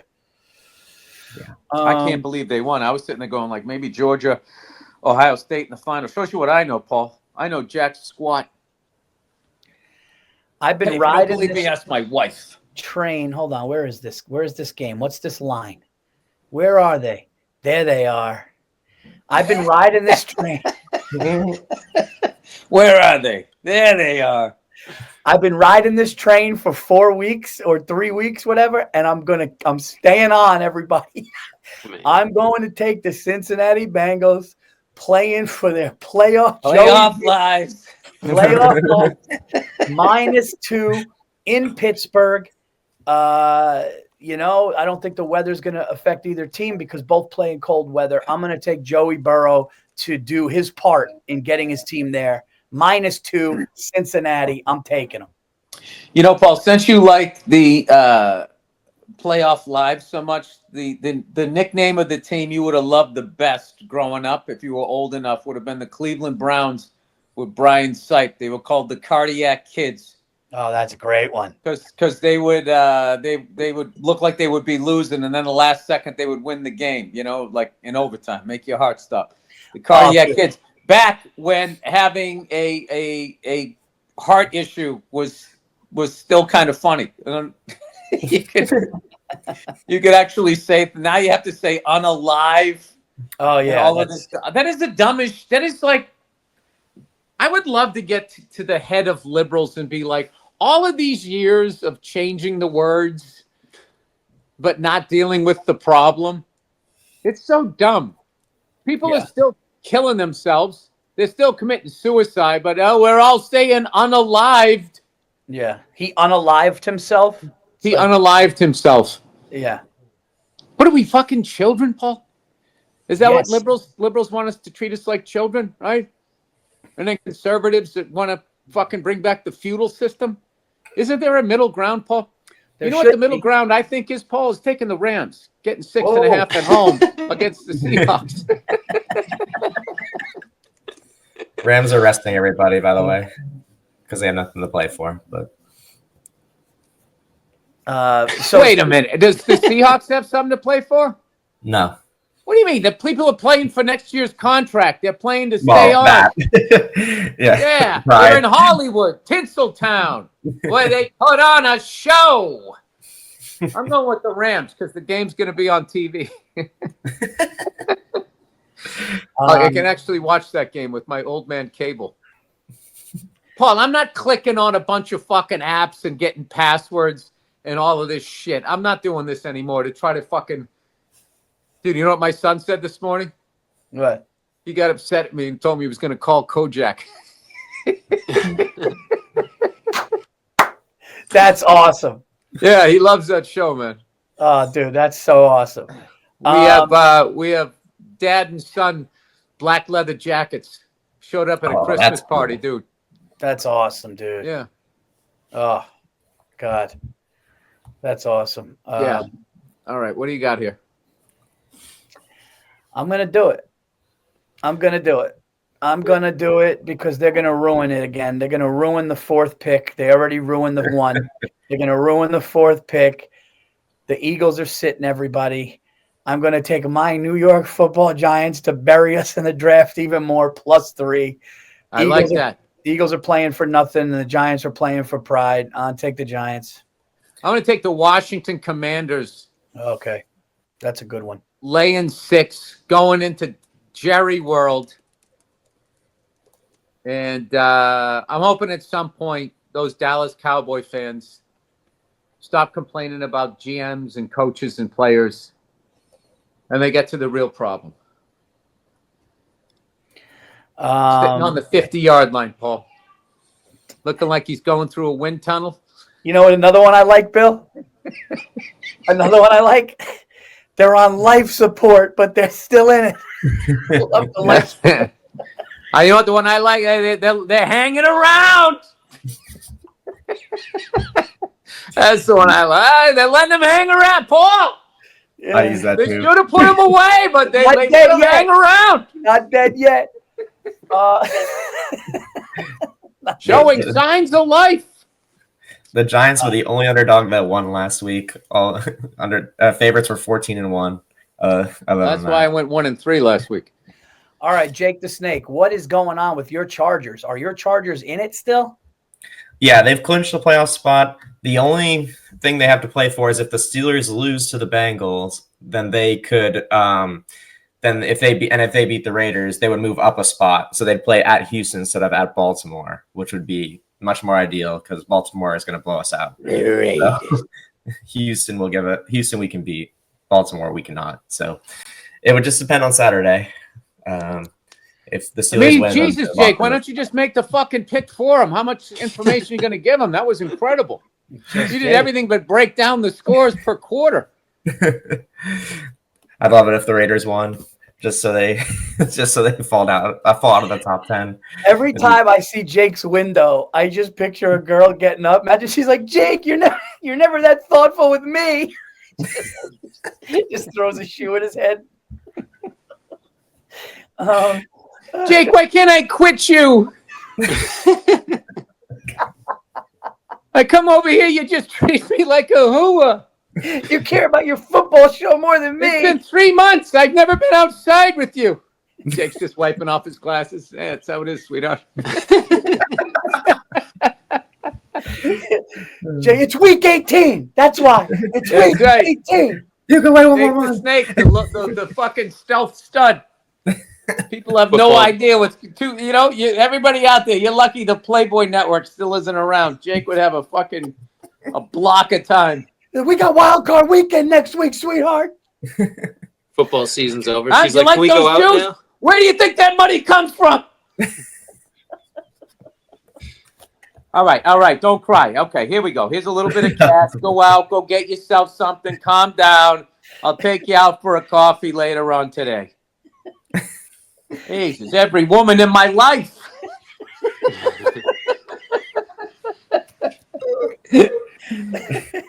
All right, who's picking next?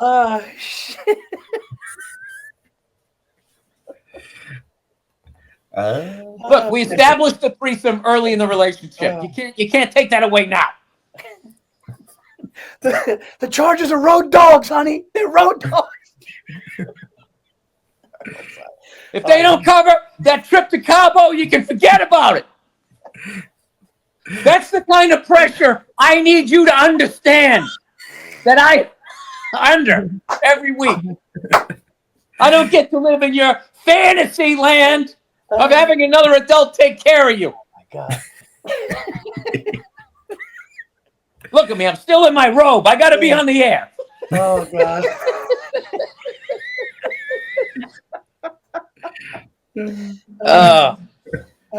This might be a short movie we got to make. All right, let's go. So what do you funny. got? Okay. For my fourth and final pick, I think I got to just end it with the team I think that's going to win the Super Bowl. And I think I'm going to take the Lions at home with something to prove against the Vikings. I think Goff is the best, and I'm going to take them to beat the Vikings. I got the Lions at home laying 3. All right, Paul, I'm going to tell you why I'm going to take the Vikings. Ooh. You know why? Because you've gone big on all of these. Playing for their playoff lives. Yeah. Playing for their playoff lives 2 times, and then you said something else that they're running for their lives. All right? But then when you pick the Lions, you go, I think they got something to prove. And it sounded like you were talking about a first-time female director. Oh. I wasn't impressed. I wasn't impressed. So what was it like to be behind the camera? They both have their legs up off the floor and on the couch. It's so empowering. It's so empowering. It's such a great message. It's a story that needs to be told. And we were like one on set. We were just like one. It just everything. Oh my God, you're gonna make me cry. You're gonna make me cry. I'm gonna take the Vikings. Oh, head to head. To remind the Lions who both these teams are. Neither have a Super Bowl. Both of these teams. I swear to God, if there's a way, if they played each other in the Super Bowl, it would somehow the dome would collapse and the game would have to be played later. Something would happen. But I'm going to take the Vikings. I don't even know why. Just because I want to watch the game and. Oh wait, Jake, the Vikings beat them already, right? This year. I think the Lions won the first game. Okay. Ooh, Paul. Okay. Oh, yeah, Paul. Yeah, okay. So wait a minute. You didn't like that answer, Paul. So wait a minute. Whoever wins this game gets the first seed, the first week bye, and home field. Yep. It's a big huge game. Huge game. Huge game. That's and why it's our Monday night special. And it's our Monday night, or it's the Sunday night. There's no Monday night game, so that's the last game of the regular season. Hey, Paul, did BetMGM call you? Like when you lose an election and you call and you congratulate the other candidate? Have they called you yet? They 4 years in a row? Have they made the phone call? BetMGM, when are you just going to man up and realize, your guys in Vegas, they're just not going to beat Paul Verzi? I just don't understand why they don't just call me in to Vegas and have a meeting with me. You know what it is? You know why, Paul? Because you're Italian. Yeah. They're prejudiced against Italian. You believe this? You believe this day and age? This day and age? Prejudiced against Italians. 3 years in a row. You believe it? What if they called you up, said, Paul, we would bring you in, but we spent 40 years trying to get you people out of these casinos. If you were a little more waspy, we'd get you in there. I'd be like, all right, I get it. I get it. I get it. Some of our guys messed up. What do you want? Dude, I was talking about that kid last night, Luigi, on stage. Mm-hmm. I go, this guy's a hero. We should be down there trying to bust him out of the jail. I go, this country never in the history of it has ever gotten a Luigi out of jail.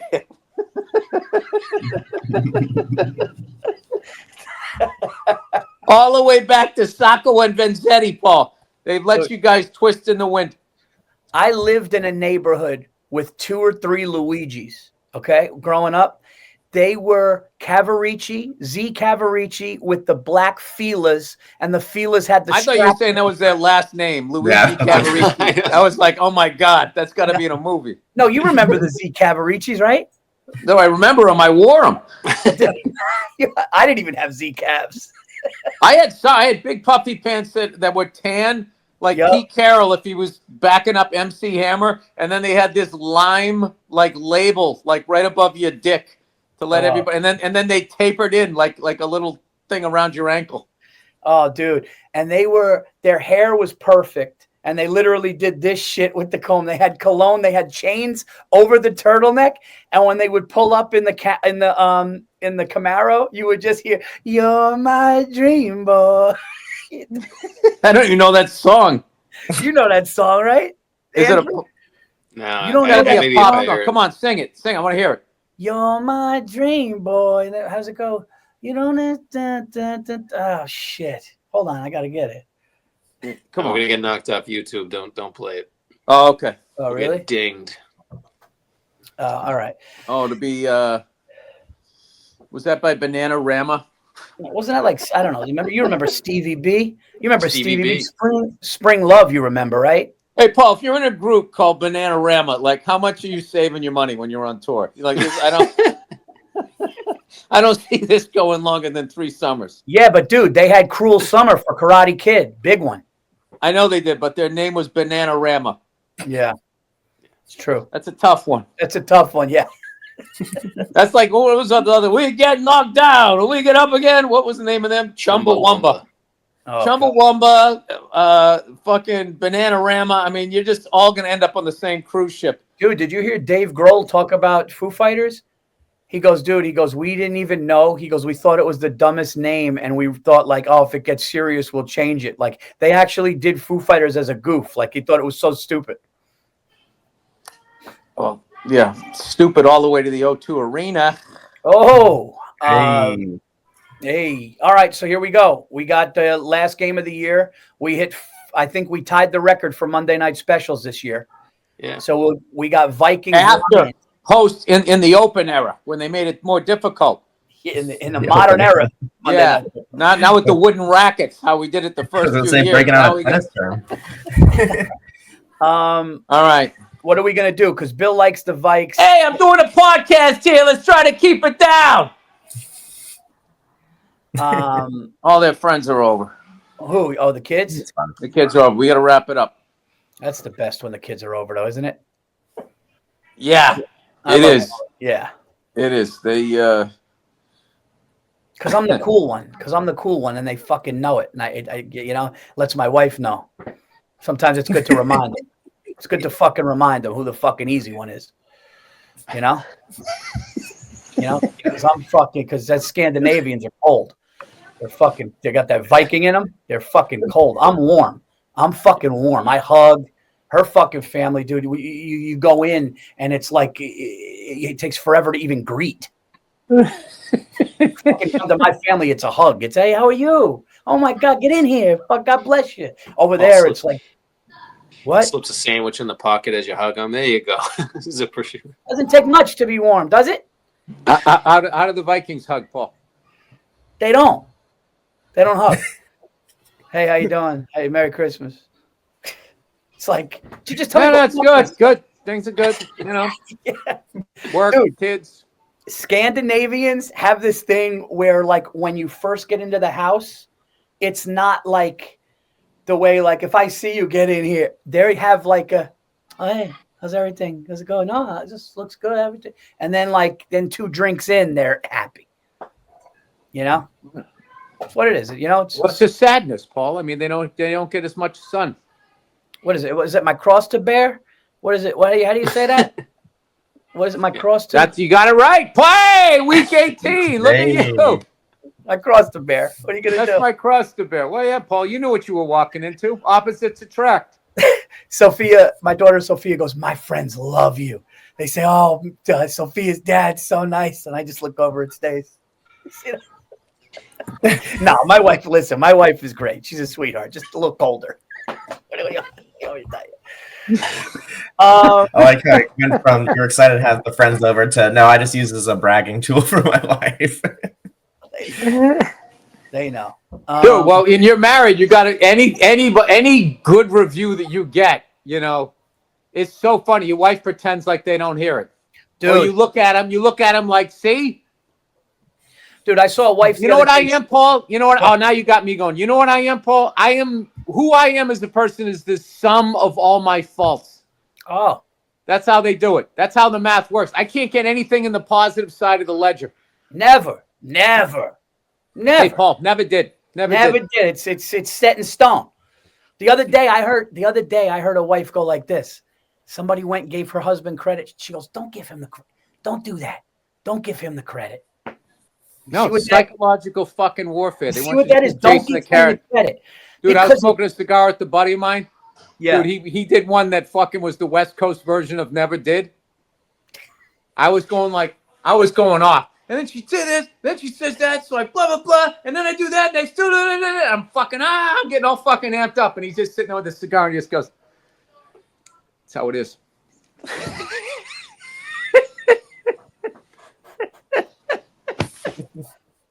My favorite thing ever. He didn't even debate it. He didn't debate it. There's no solutions. It just that's how it is. Dude, that's how it is. It actually made me feel better. It's like I'm yelling about something that just is. I had a friend back in the day. We lost a little touch or whatever, but his dad was so incredible. Like his dad was just, you want to talk about filter off? And his dad would say things that were so abrasive, and you would even be like, whoa. And like one time we're in the kitchen and I was like, yeah, she doesn't care. And he just goes, oh. Like it was so, no, of course not. No. And they don't. They don't. They don't. They don't, man. They don't. I was joking with my wife, going, this is how you compliment me or say something nice. You go, I do love you. I do respect you. Like it doesn't. Yeah. I do care. And it all has to be like, you don't give a fuck. Yes, I do. It's like, well, why don't you just fucking say it every once in a while? No. Whatever, Paul. Let's get to what we're good at, the Monday night special. Because anything positive for them, this is because anything positive for us, they take as like it's a slight on them. Like they don't. It's sick. No, they're worried that you're going to feel good about yourself, which will make you attractive to another female, and then they will lose you. They don't even know they're doing it. So they psychologically got to keep you down the whole time you're in it. It's fucking unbelievable. Then meanwhile, oh, Christ, I spilt another glass of water. This day's going to suck. No, and then you got to sit there and fucking constantly tell them that they look good in whatever dumb shit they just bought. I mean, it's not. How awkward a question is that? What do you think of this? Do you think this looks? Oh, dude, the other day, I'm not going to lie. The other day, Stacy had one boot on her left foot and a different one on her right. And I go, both of those are bad. They're not.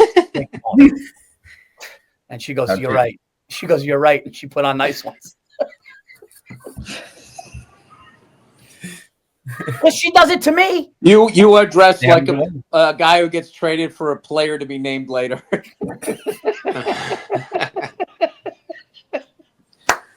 Oh, that's a lot of water. All right. Let's do the Monday night special so I can clean up this mess over here. All right. So Bill likes the Vikes. I like the Lions. It's -3. Let's do this. Let's do golf. Do what you want to do. Don't listen to me. I'm the housewife on the show. No, let's do Darnold. Let's do Darnold to throw one for the Vikes.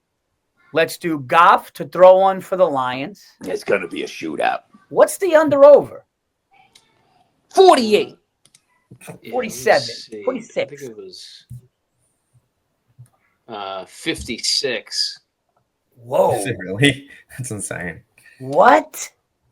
Dude, is this not the modern NFL? To put up points. Well, Bill, you just called it. You just said shootout. But and then both of these teams are Super Bowl favorites, and they can't fucking keep the number collectively, the two of them, under 56. Although, having said that, one of the great Super Bowls of all time, the Cowboys the second time versus the Steelers, that was like a 35-33 affair or whatever. I mean, they went over 60 points. So, more like usual, Paul, I don't really know what I'm talking about. All right, so I like both star quarterbacks. I like the under. To throw a touchdown, and Paul likes the under. Which I never like. You like the under usually. I don't know about the under. You like the over. All right, let's go over. You want to root for points? I don't want. I fuck 56. I don't want to even want to look at that number. I hate that number. What is that? That's each team scoring 56. Is each team scoring 28 points? Yeah. Dude, that's 8 touchdowns total, dude. They ain't doing that. Yeah, all right. Hey, Paul, you got the magic touch. You got the touch. You got the power. I say we take the under, Goff to throw one, Darnold to throw one. After all is said and done, he beat the book. He's having fun. He's a winner. And then we got Wild Card Weekend next week. You guys cool with that? Yeah. Yeah, 100%. All right. So our final special will be Goff to throw one, Sam Darnold to throw one, and under 56 points for the game. Last game of the regular season to be top in the NFC. It's going to be a great one. Thank you guys so much for watching Week 18. We'll be back next week with Wild Card Weekend.